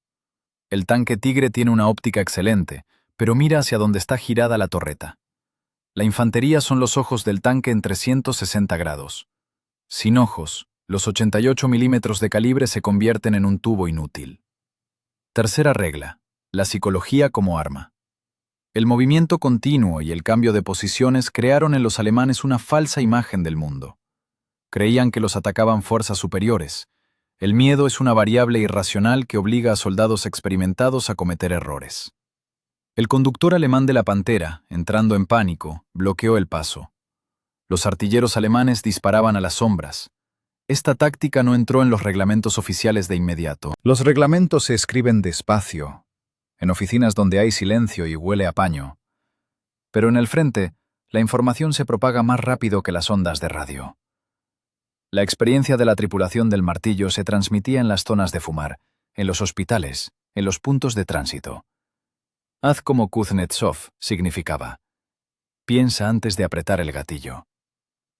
El destino de la propia tripulación fue típico para esa época. La guerra es una línea de montaje, no da vacaciones por heroísmo. Muele personas y técnica, exigiendo nuevo mineral. El tanque martillo fue reparado en una noche. Cambiaron las ruedas, echaron aceite fresco, ajustaron los embragues. Al blindaje le soldaron pantallas de somieres de camas, una protección casera contra los Panzerfaust que empezaban a aparecer entre los alemanes. La máquina volvió a ser una unidad de combate. El teniente Kuznetsov no recibió el héroe de la Unión Soviética. La recomendación se perdió en algún lugar de los estados mayores del ejército, o tal vez ese mismo capitán decidió no dar curso al papel, limitándose a no enviarlo al tribunal. Kuznetsov recibió la orden de la bandera roja. El artillero Voronov murió 2 semanas después cerca de Vilna. Una esquirla perdida de mina. Una muerte estúpida y accidental fuera de combate, cuando simplemente repostaba en la máquina. La guerra no elige momentos para el drama. El conductor Petrov llegó hasta Königsberg. Cambió 3 tanques, ardió 2 veces, pero sobrevivió. Después de la guerra regresó al Kolhoz, se subió a un tractor y nunca contó cómo bailó un vals con un tigre en un bosque bielorruso. El cargador Sidorov desapareció en acción en Polonia. Simplemente desapareció durante una marcha nocturna. Su historia es solo un ladrillo en la pared, pero es sobre tales ladrillos que se sostiene el edificio de la victoria. La guerra es un trabajo pesado y sucio. Aquí no hay lugar para gestos bonitos. Aquí solo hay CTT, características táctico-técnicas. CTT de la máquina y CTT de la persona. Las CTT de la máquina son conocidas: penetración de blindaje, velocidad, autonomía. Las CTT de la persona son la voluntad, la velocidad de reacción y la capacidad de superar el instinto de conservación. En ese día de verano del año 44, la tripulación del Martillo mostró los valores límite de sus características humanas. Demostraron que el reglamento no es un dogma, sino una guía para la acción. Que las reglas del combate se escriben con la sangre de quienes las cumplen y se reescriben con las victorias de quienes saben violarlas con inteligencia. El bosque en el cuadrante 1206 creció. Los esqueletos oxidados de los tanques alemanes fueron llevados como chatarra en los años 50. Pero en la tierra todavía yacen vainas de calibre 85. Testigos del latón de que un tanque puede detener a un ejército si adentro hay personas que conocen su trabajo. Y esta es la lección principal. La técnica está muerta sin el hombre. El tigre más perfecto es simplemente un montón de acero si su tripulación perdió el espíritu. Y un viejo y desgastado 34 se convierte en un arma de retribución si lo conduce una tripulación que decidió vivir. O vender cara a su muerte. Este es el resumen seco, sin lágrimas, sin patetismo. Solo hechos, física y hierro quemado. Fin de la grabación. Para entender la naturaleza de esta victoria, hay que distraerse de las palabras bonitas sobre valentía y mirar la física del proceso. En resumen, lo que ocurrió en el cuadrante forestal es una anomalía, un error estadístico convertido en realidad gracias al error del comandante alemán y la concentración extrema de la tripulación soviética. Analicemos la anatomía técnica de este final de duelo. El tanque pesado alemán T-6 Tigre es la cumbre del pensamiento de ingeniería de la Wehrmacht del modelo 42. Pero para el año 44, esta máquina, con toda su potencia, comenzó a perder el estatus de fortaleza invulnerable. Su principal problema es el peso y la inercia, 56 toneladas. Para girar esta masa en condiciones de espacio limitado de un claro forestal, la transmisión trabaja al límite. El accionamiento hidráulico de giro de la torreta depende de las revoluciones del motor. En el momento en que el Tigre intentaba atrapar al Martillo en la mira, su conductor mecánico cometió un error fatal. Soltó el acelerador para realizar una maniobra con el casco. La presión en el sistema hidráulico cayó. La velocidad de giro de la torreta bajó a valores críticos, unos 6 grados por segundo. Fueron precisamente estos segundos los que regalaron la vida a la tripulación del teniente Kuznetsov. Ahora sobre el Martillo. Tanque T-34-85. Masa, 32 toneladas. Motor VE-234. 500 caballos de fuerza. Potencia específica, mayor que la del alemán. Pero el arma principal aquí no es el cañón, sino la dinámica. En combate cercano, a distancia de tiro de pistola, 200 metros, el blindaje deja de jugar un papel decisivo. Decide la velocidad angular. El tanque soviético, pasando a toda velocidad junto al objetivo estático, crea para el artillero alemán una tarea irresoluble. El desplazamiento angular del objetivo supera las posibilidades de los mecanismos de puntería del Tigre. Hablando en lenguaje de balística, el Martillo salió de la zona de impacto más rápido de lo que el alemán pudo girar el cañón. Pero el disparo del sargento Voronov es un capítulo aparte en el libro de táctica. 85 milímetros. Proyectil BRE-365. De cabeza chata, con punta balística. Su particularidad es que funciona excelente en blindaje inclinado, mordiendo el metal y no permitiendo el rebote. Distancia, 200 metros. Velocidad inicial, 792 metros por segundo. Tiempo de vuelo, 0,25 centésimas de segundo. Prácticamente instantáneo. Voronov no golpeó al centro de la silueta, golpeó al nudo, a la unión de la torreta y el casco. Es una zona que los diseñadores llaman debilitada. Allí se encuentra el mecanismo de giro de la torreta, allí el blindaje es más delgado, allí, tras la pared, yace la munición de primera línea. Un impacto cinético de tal fuerza, a tal distancia, no necesariamente debe perforar el blindaje de lado a lado. Es suficiente crear dentro del casco una onda de tensión que desprenda trozos de metal del lado posterior de la placa blindada. Este efecto se llama desprendimiento. Las esquirlas al rojo vivo de su propio blindaje se convierten en metralla que afecta a la tripulación e incendia las cargas de pólvora. Al tanque alemán no lo destruyó un agujero.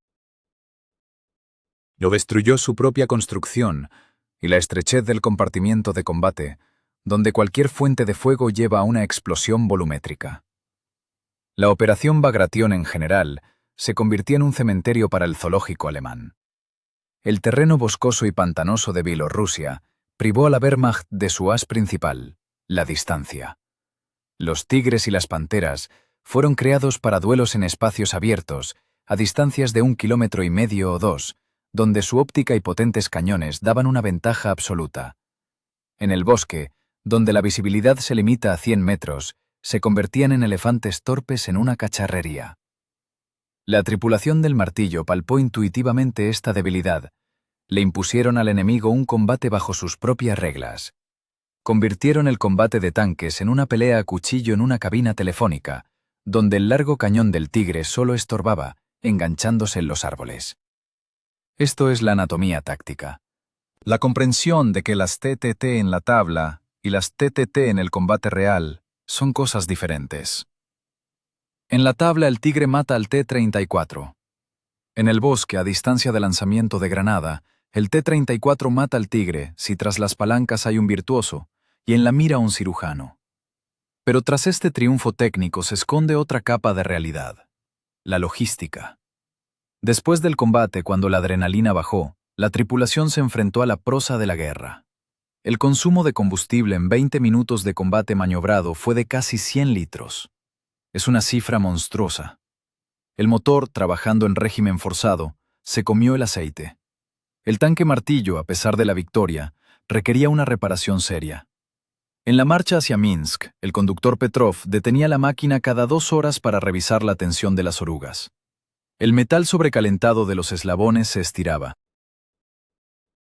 Si se pierde el momento, la oruga se saldrá, y el tanque se quedará parado en medio de la ofensiva, bloqueando el camino a otros. Y el camino es una arteria. Una arteria tapada es gangrena para el ejército que avanza. La guerra no son solo disparos, son miles de kilómetros recorridos en el polvo, en el calor, en lucha constante con el hierro que quiere romperse. El cargador Sidorov, cuyas manos estaban lastimadas hasta sangrar por la recámara, ahora cargaba cajas con comida y repuestos. El artillero Voronov limpiaba la óptica, sacando de las ranuras de la mira el barro apelmazado. El comandante Kuznetsov no dormía, verificando mapas y gráficos de movimiento. La victoria en el combate es solo el comienzo del trabajo. Para llegar a Berlín no solo hay que saber disparar, hay que saber vivir en una máquina que intenta matarte con sus vibraciones, gases y ruido. El T-34 es una máquina muy dura. Aquí no hay amortiguación para la persona. Cada raíz, cada piedra en el camino repercute en la columna vertebral. Después de un día de marcha, los tanquistas salen de las escotillas tambaleándose como ancianos profundos. Se quedan sordos por el ruido de la transmisión, que alcanza 110 decibeles dentro del casco. Respiran una suspensión de polvo y vapores de gasóleo. Precisamente en este estado, sordos, envenenados por el monóxido, con manos temblorosas, entran en combate. Y vencen, no gracias al confort, sino a pesar de todo. La historia de la tripulación del Martillo es indicativa por otro momento: la psicología del material fungible. Sabían que su tanque es un recurso. El tiempo medio de vida de un 34 en la fase activa de la ofensiva es de 3 ataques, o 4 días. Ellos ya vivieron un mes. Se quedaron demasiado en este mundo. Este conocimiento no generaba miedo, generaba fatalismo y cálculo frío. Si estás destinado a arder, mejor hacerlo caro. Cambiar tus 32 toneladas de acero barato de los Urales por 56 toneladas de blindaje caro de Krupp. Un tipo de cambio ventajoso. La economía de la guerra es cruel. Un proyectil de 85 milímetros cuesta unas decenas de rublos. Un tanque Tigre cuesta cientos de miles de Reichsmarks. La destrucción de un Tigre con un solo proyectil no es solo un éxito militar, es una catástrofe económica para el enemigo. Y el teniente Kuznetsov, ex contador antes de la guerra, entendía perfectamente esta aritmética. En resumen, el combate en el cuadrante 1206 es un ejemplo de eficiencia absoluta. Mínimo gasto, máximo resultado. Pero en los reportes no escriben a qué precio se le da esto al organismo humano, de cómo después del combate Petrov vomitaba por el esfuerzo excesivo, de cómo Kuznetsov no podía abrir los dedos que apretaban la tablilla, de cómo Sidorov lloraba en sueños, reviviendo de nuevo el momento en que ardían en la nube de gasolina. Esto queda fuera de cuadro. En el cuadro solo hay cruces ardiendo en el blindaje alemán y una polvorienta columna soviética yendo hacia occidente. Y el zumbido de los motores, parecido a la respiración de una bestia enorme y cansada que hace su trabajo pesado, sucio, pero necesario. El combate no muere de inmediato. Primero se va el estruendo, pero el sonido permanece dentro del cráneo. Los oídos están tapados como si les hubieran echado plomo. Es una contusión acústica, compañera inevitable del tanquista que trabaja sin aislamiento acústico normal, dentro de una campana de acero golpeada por un mazo. Silencio tintineante. Presiona los tímpanos más fuerte que el rugido del motor. En el bosque, en el cuadrante 1206, ya no hay canto de pájaros ni ruido de viento, solo hay crepitar. Un crepitar seco y rítmico de madera ardiendo y un sonido graso y sibilante de aceite ardiendo. El humo cubre el claro con una densa manta gris. No sube. La presión atmosférica y la falta de viento lo pegan al suelo. Esto crea un paisaje surrealista. La parte inferior de los árboles está oculta en la niebla de la guerra, y las copas, cortadas por la metralla, sobresalen como huesos rotos. La escotilla de la cúpula del comandante se abre con un suspiro metálico pesado. El teniente Kuznetsov sale primero. Sus movimientos son lentos, carentes de esa brusquedad elástica que tuvo durante el combate. Es el efecto de resaca, el pozo de adrenalina. El organismo, habiendo gastado la reserva de energía de una semana en 22 minutos, pasa a modo de ahorro de energía de emergencia. Salta al suelo. Las piernas se doblan. El aparato vestibular, confundido por la sacudida constante y el giro de la torreta, se niega a mantener el horizonte. Kuznetsov se apoya con la espalda en el costado tibio y vibrante del martillo. El aire afuera es peor que adentro. Está impregnado de un olor pesado y dulzón. Es una mezcla de combustible diésel quemado, caucho derretido, metal al rojo vivo y materia orgánica quemada. Este olor es la tarjeta de presentación de cualquier combate de tanques exitoso. Se impregna en la ropa, en el cabello, en los poros de la piel. Es imposible lavarlo con jabón, tarda semanas en irse.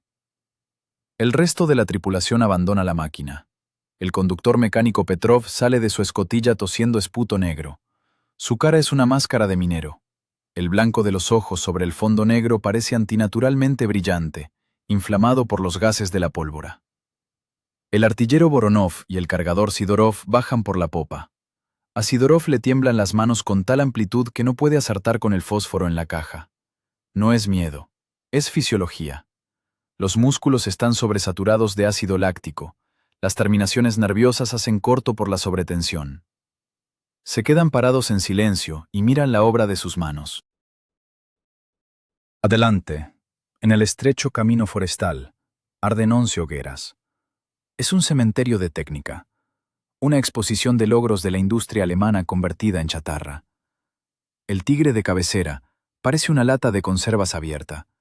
Su torreta, arrancada por la detonación de la munición, yace en la zanja, medio hundida en el suelo pantanoso. El largo cañón de 88 milímetros, orgullo del consorcio Krupp, está doblado en arco por el golpe contra la tierra. El casco del tanque todavía está al rojo vivo. La pintura en los costados se quemó, exponiendo el acero gris que ahora cambia de colores por la temperatura. Dentro del casco zumba la llama. Terminan de arder los restos de combustible y aceites. Se oyen raras explosiones. Estallan proyectiles de pequeño calibre que no detonaron de inmediato. Un poco más allá, 2 panteras.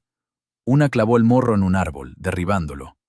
La segunda está atravesada en el camino, bloqueando el paso. No tiene daños externos, excepto un agujero prolijo en el costado. Pero de todas las escotillas sale un denso humo negro. Adentro es un crematorio.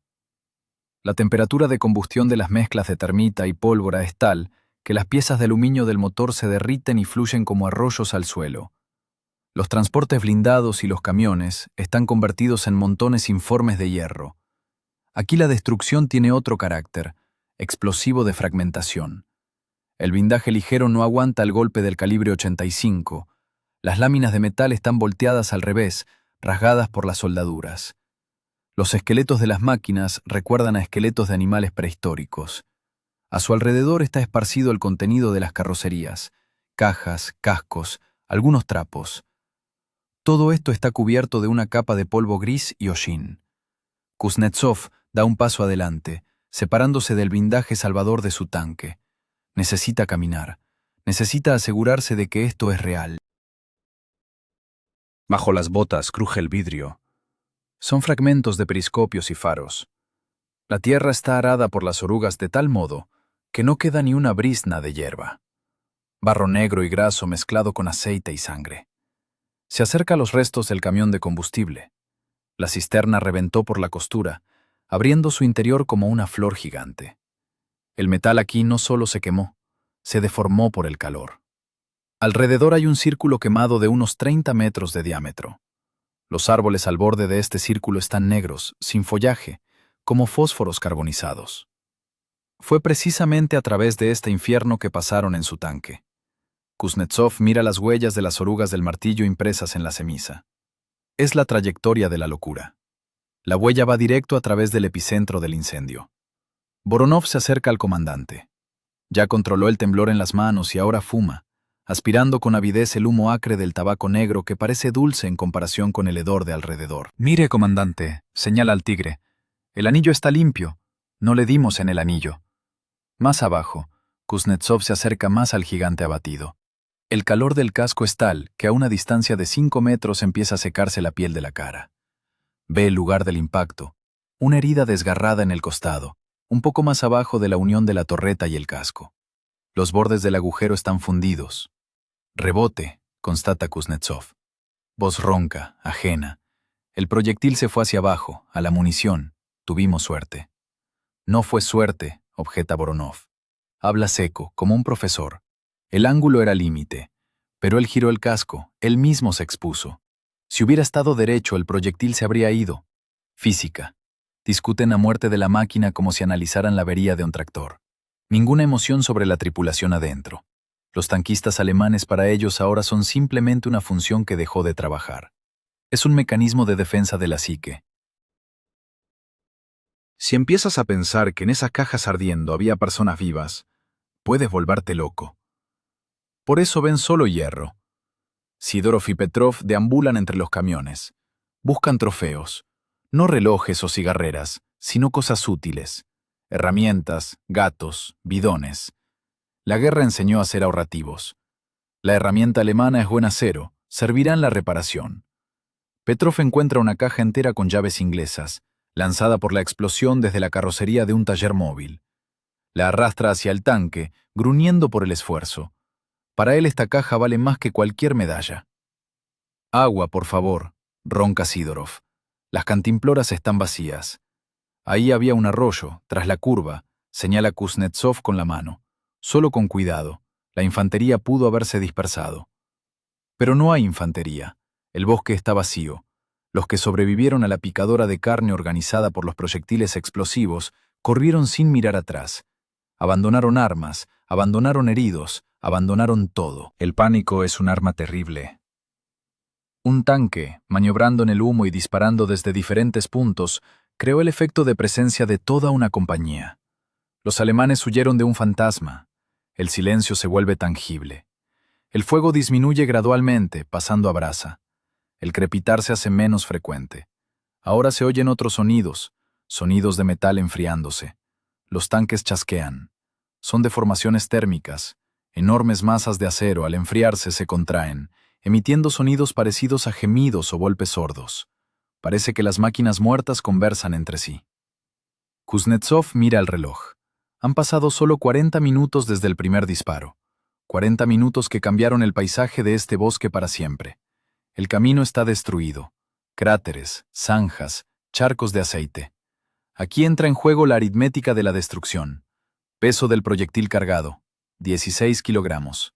Consumo de munición, 30 proyectiles. Total, 480 kilogramos de acero y explosivos, entregados exactamente en la dirección, convirtieron 500 toneladas de técnica alemana en chatarra. El coeficiente de acción útil de la tripulación del martillo en este combate es absoluto. Pero hay otro lado. Kuznetsov siente como bajo el uniforme le corre un sudor frío por la espalda. Llega la comprensión del riesgo. Si aquel proyectil del Tigre hubiera pasado medio metro más abajo, si el mecánico Petrov se hubiera demorado un segundo, si se hubiera atascado el cañón, estuvieron al borde del abismo, y lo saben. La mirada del teniente cae sobre su propio tanque. El martillo está en medio de la destrucción, negro, sucio, pero entero. De su blindaje también sale vapor. Parece un depredador que acaba de despedazar una manada de lobos y ahora descansa, respirando pesadamente.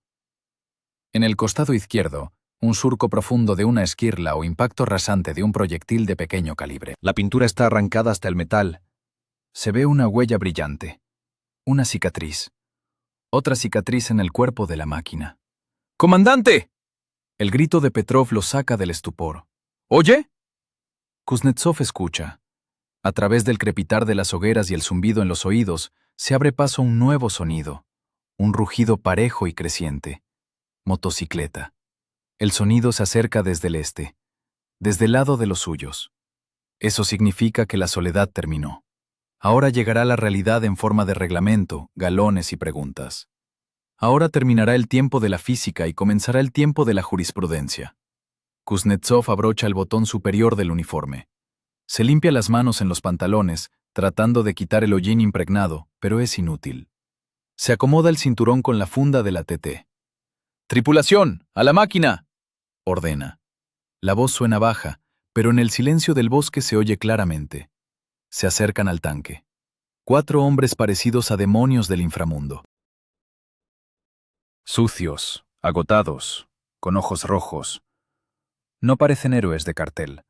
Parecen obreros que acaban de terminar el turno más pesado de su vida.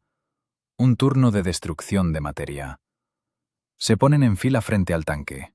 Esperan. El paisaje después de la batalla se congela. El humo se arrastra lentamente por el suelo, envolviendo las botas. El tigre ardiendo detrás de ellos sirve de fondo lúgubre para esta puesta en escena. Consejo de guerra o medalla, fusilamiento o gloria. En este momento les da igual. Están vivos. Y es el único hecho que importa en el silencio tintineante del bosque bielorruso. El golpeteo del motor monocilíndrico de la motocicleta se apaga, pero el silencio no llega. Tras la motocicleta del enlace, rompiendo arbustos con el parachoques, sale al claro el jeep del comandante, un Gaz 67B. La máquina avanza pesadamente, en marcha baja, salpicando barro bajo las ruedas. Llegó la autoridad. No la de las oficinas, sino la que tiene derecho a fusilar en el acto sin juicio ni investigación en condiciones de tiempo de guerra. Del vehículo baja un coronel, el comandante del regimiento, un hombre formido, bajo, con cara terrosa en la que se ha impregnado el polvo del camino. Su chaqueta está desabrochada, exponiendo una camisa interior mojada de sudor. En el costado, una funda con una TT desgastada hasta ponerse amarilla. No mira la tripulación. Mira el mapa que aprieta en la mano y el bosque humeante. El teniente Kuznetsov está firme, su tripulación a sus espaldas, estatuas sucias y harapientas. Saben, ahora se decide su destino.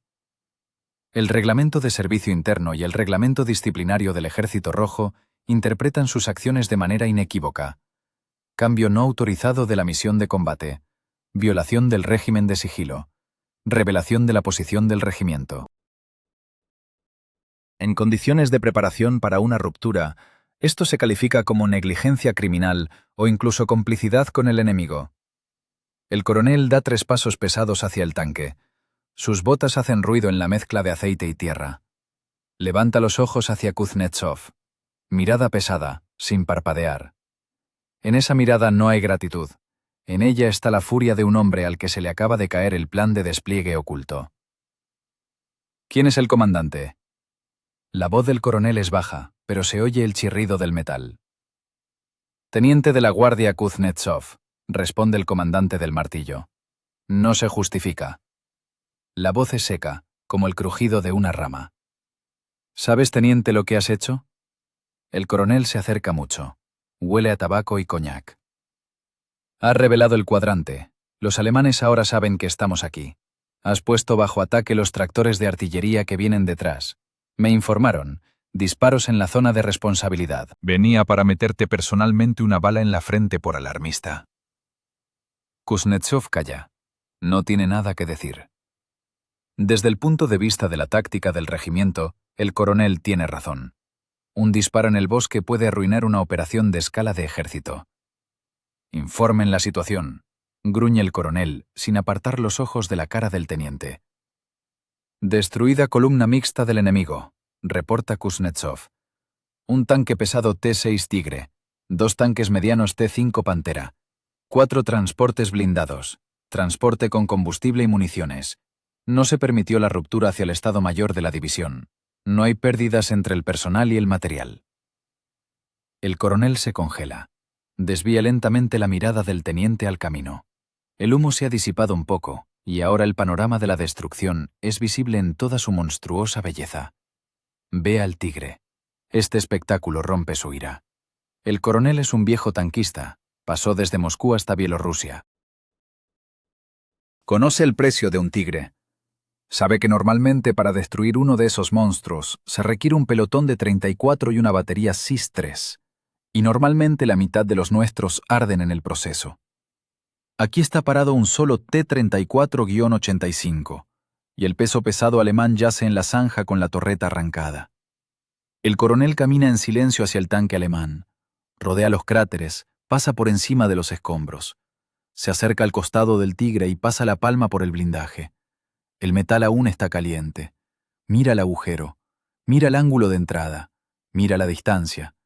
En su cabeza funciona una calculadora. Compara los hechos.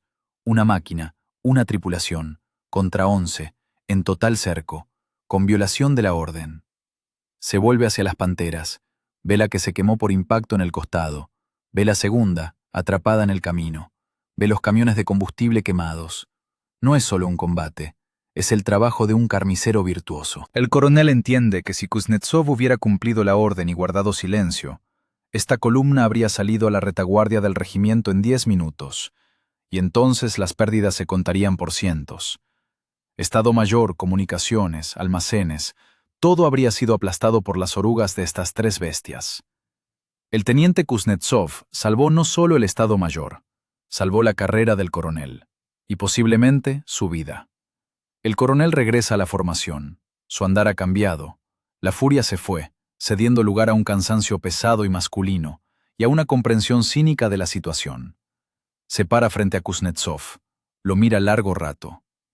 «Eres un tonto, teniente», dice finalmente sacando la cigarrera. «Y tu iniciativa es tonta, de fusilamiento». Hace sonar el encendedor, enciende un cigarrillo, aspira profundo y expulsa el humo hacia Kuznetsov. Según el reglamento debería arrestarte, entregarte a la sección especial, y te liquidarían, porque una orden es una orden.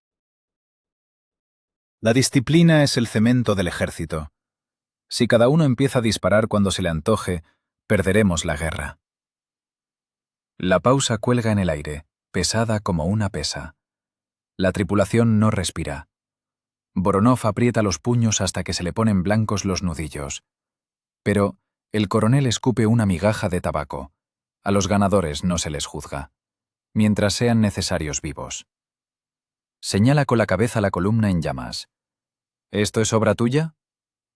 De la tripulación, camarada coronel. De la tripulación. El coronel sonríe, pero los ojos permanecen fríos. Escucha mi orden. Reescribir el reporte. Escribir que la columna se topó ella misma con su emboscada, que fueron descubiertos y obligados a aceptar combate en defensa propia. ¿Entendido? Nada de iniciativa, nada de salvar el Estado Mayor, simplemente defensa propia. Así el fiscal tendrá menos trabajo y yo menos papeleo. Entendido, camarada coronel. Y recuerda, Kuznetsov. La voz del coronel se vuelve dura de nuevo, como un latigazo. Esta fue la primera y última vez. Si vuelves a violar el régimen de silencio de radio sin amenaza directa a la vida, te fusilo personalmente frente a la formación. Héroe o no héroe, me da igual. En la tumba todos son iguales. Entendido, camarada coronel. El coronel mira el tanque martillo. ¿La máquina funciona? Sí, señor.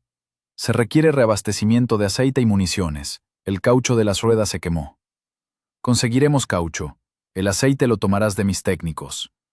En 2 horas el regimiento comienza a moverse. Tu lugar está en la patrulla de vanguardia. Ya que eres tan listo y tienes tan buen ojo, irás primero. Tantearás la defensa de los alemanes. Es una sentencia. La patrulla de vanguardia son suicidas. El primer tanque que se topa con la defensa antitanque. El tiempo de vida en la patrulla es hasta el primer disparo del enemigo. El coronel no los premia. Usa su recurso hasta el final. Entiende, esta tripulación está bendita. Tienen suerte. O talento. Entonces hay que exprimir ese talento al máximo, en beneficio del regimiento. Gracias por la confianza. Responde Kuznetsov, sin sombra de ironía. No hay de qué. Lanza el coronel, dándose la vuelta hacia el vehículo. Esto es la guerra, teniente. Aquí no se agradece. Aquí se sobrevive a costa de la muerte de otros. Hoy mataste muchos alemanes. Significa que muchos de los nuestros seguirán vivos. Es aritmética simple. Se sube al jeep. El conductor arranca el motor. Presenta la recomendación para las medallas al jefe de Estado Mayor. Lanza al coronel ya en marcha, sin volverse. Tal vez te den la estrella roja. O tal vez no. Tu premio principal es que no te fusile.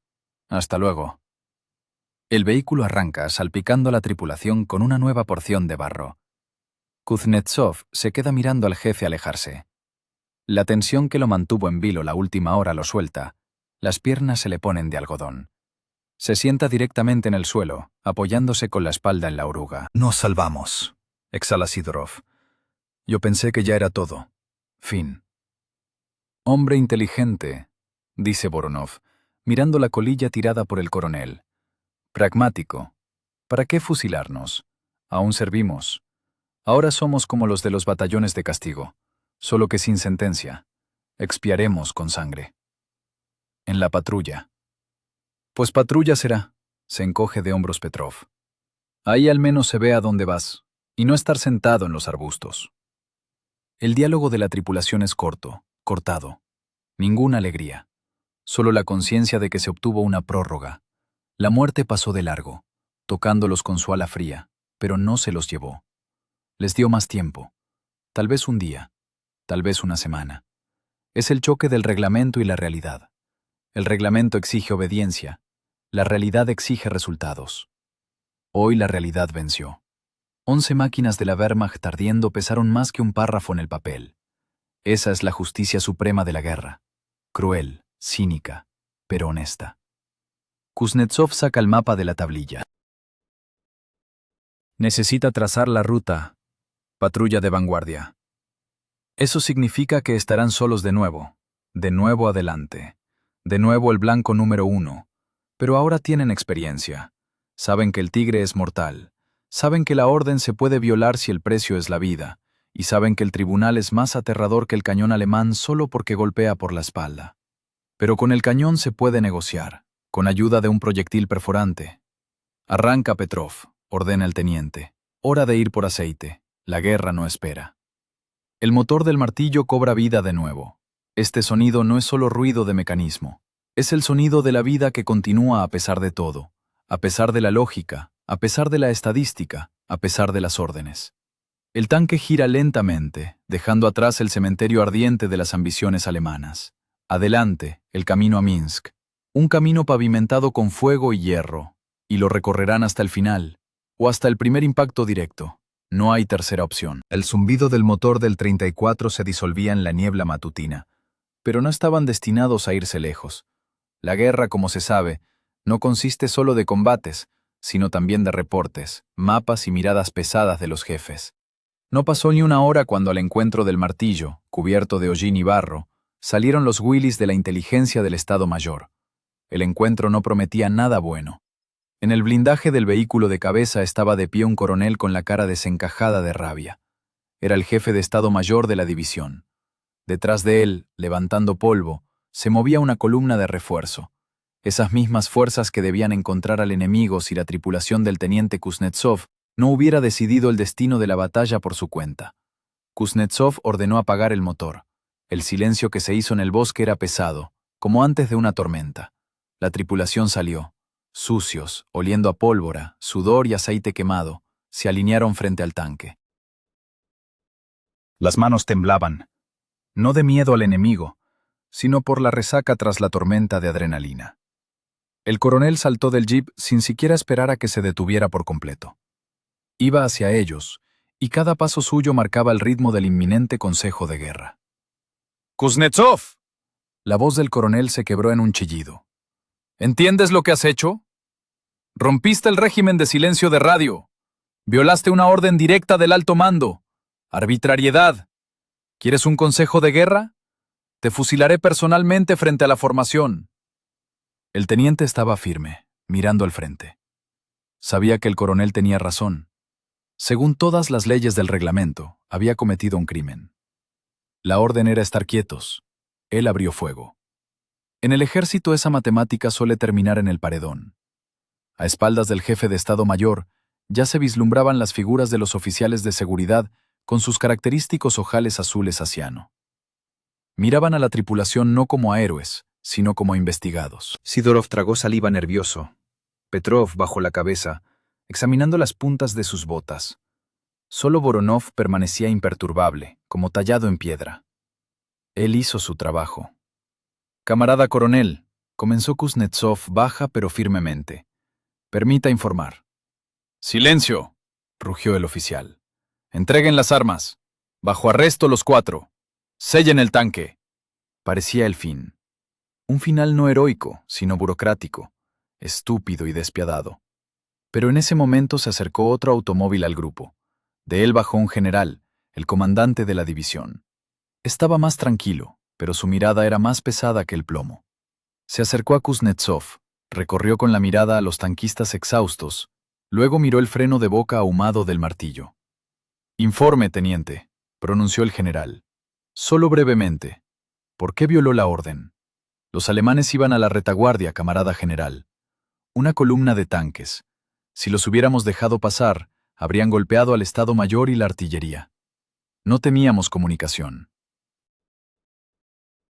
La decisión la tomé yo, personalmente. El general entrecerró los ojos. ¿Columna de tanques? ¿Aquí?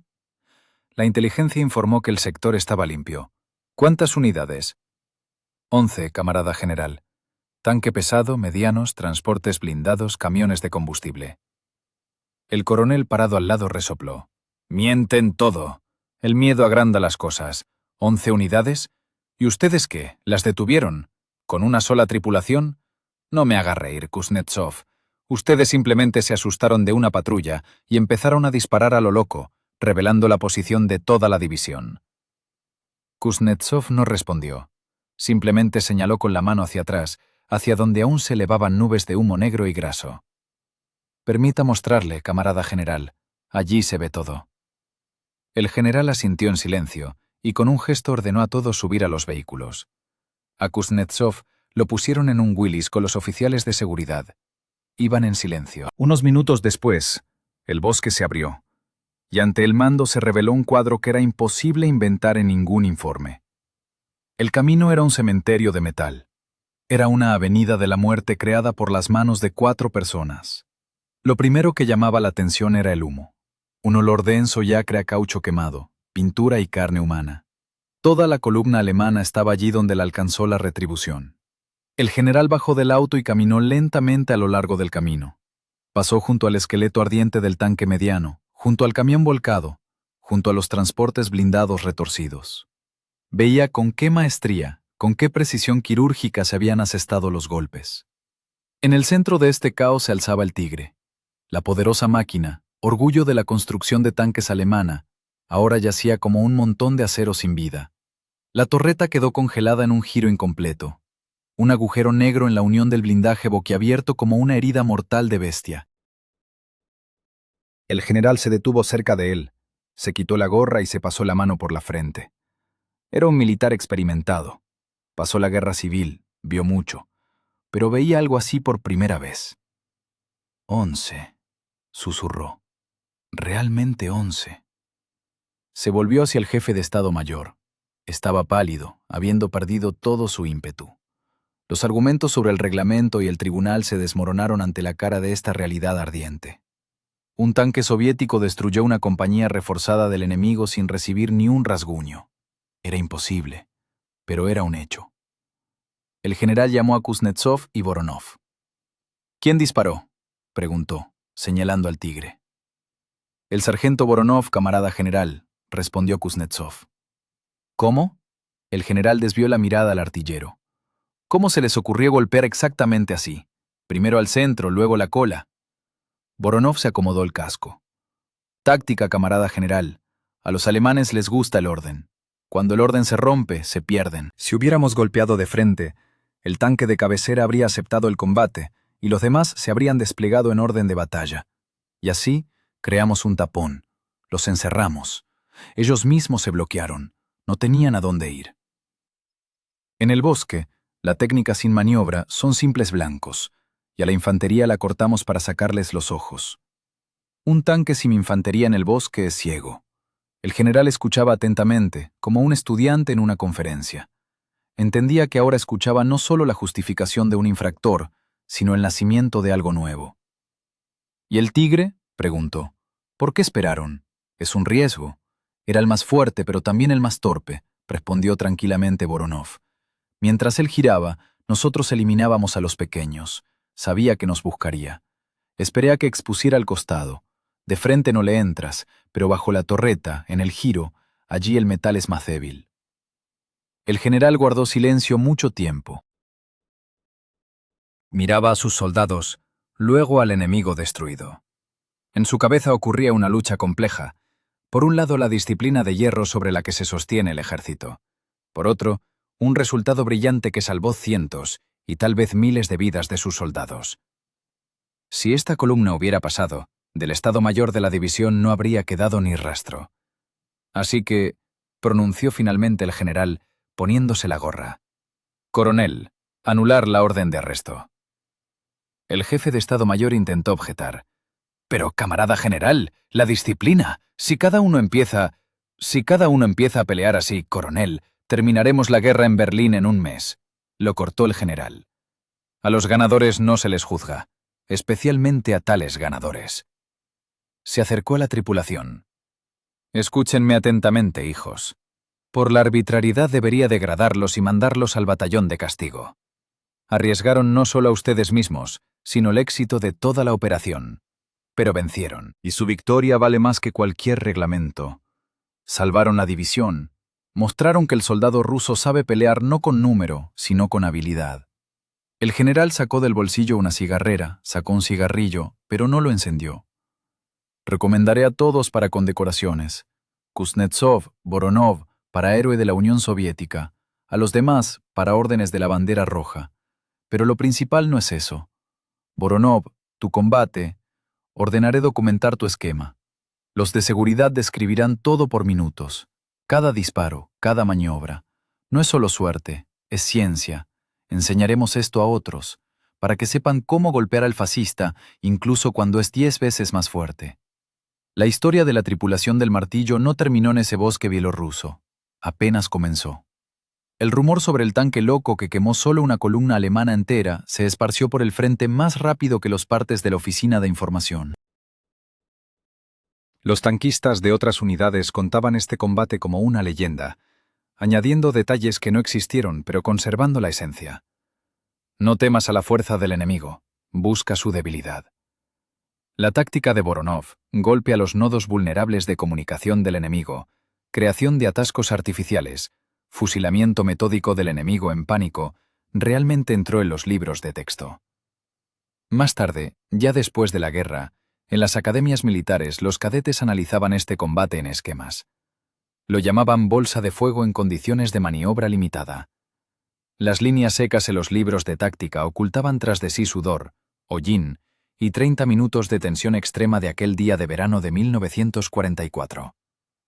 Pero para la propia tripulación, lo más importante no fue el reconocimiento ni las estrellas doradas en los uniformes.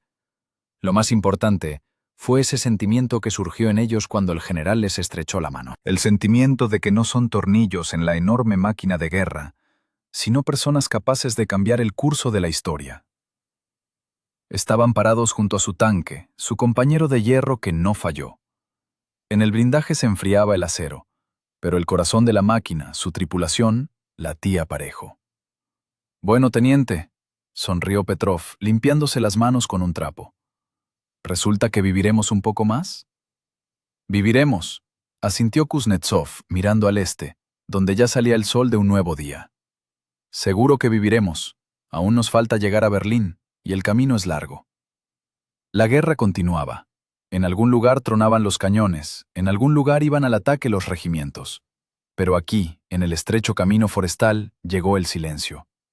Un silencio pagado con valentía e ingenio. El tanque T-34, un simple tanque soviético, demostró que incluso uno solo es un ejército, si sabe por qué lucha y sabe luchar con inteligencia. El enemigo fue derrotado, humillado y destruido. Y 4 tanquistas simplemente hacían su trabajo, el trabajo más difícil del mundo, defender a su patria. Y cuando años después los historiadores discutan sobre las causas de la victoria, repasando cifras de producción de acero y calibres de cañones, este episodio quedará como un recordatorio eterno. La victoria no la forjan solo las fábricas y los generales, la forjan las personas. Personas capaces de ver el momento de la verdad y dar un paso hacia la muerte para convertirla en vida. Personas que saben que a veces hay que violar una regla para conservar lo principal, la humanidad y la libertad. El martillo hizo sonar las orugas, girando tras el vehículo del general. La tripulación ocupó sus lugares, el combate terminó, pero la guerra aún no. Y estaban listos para ella como nunca.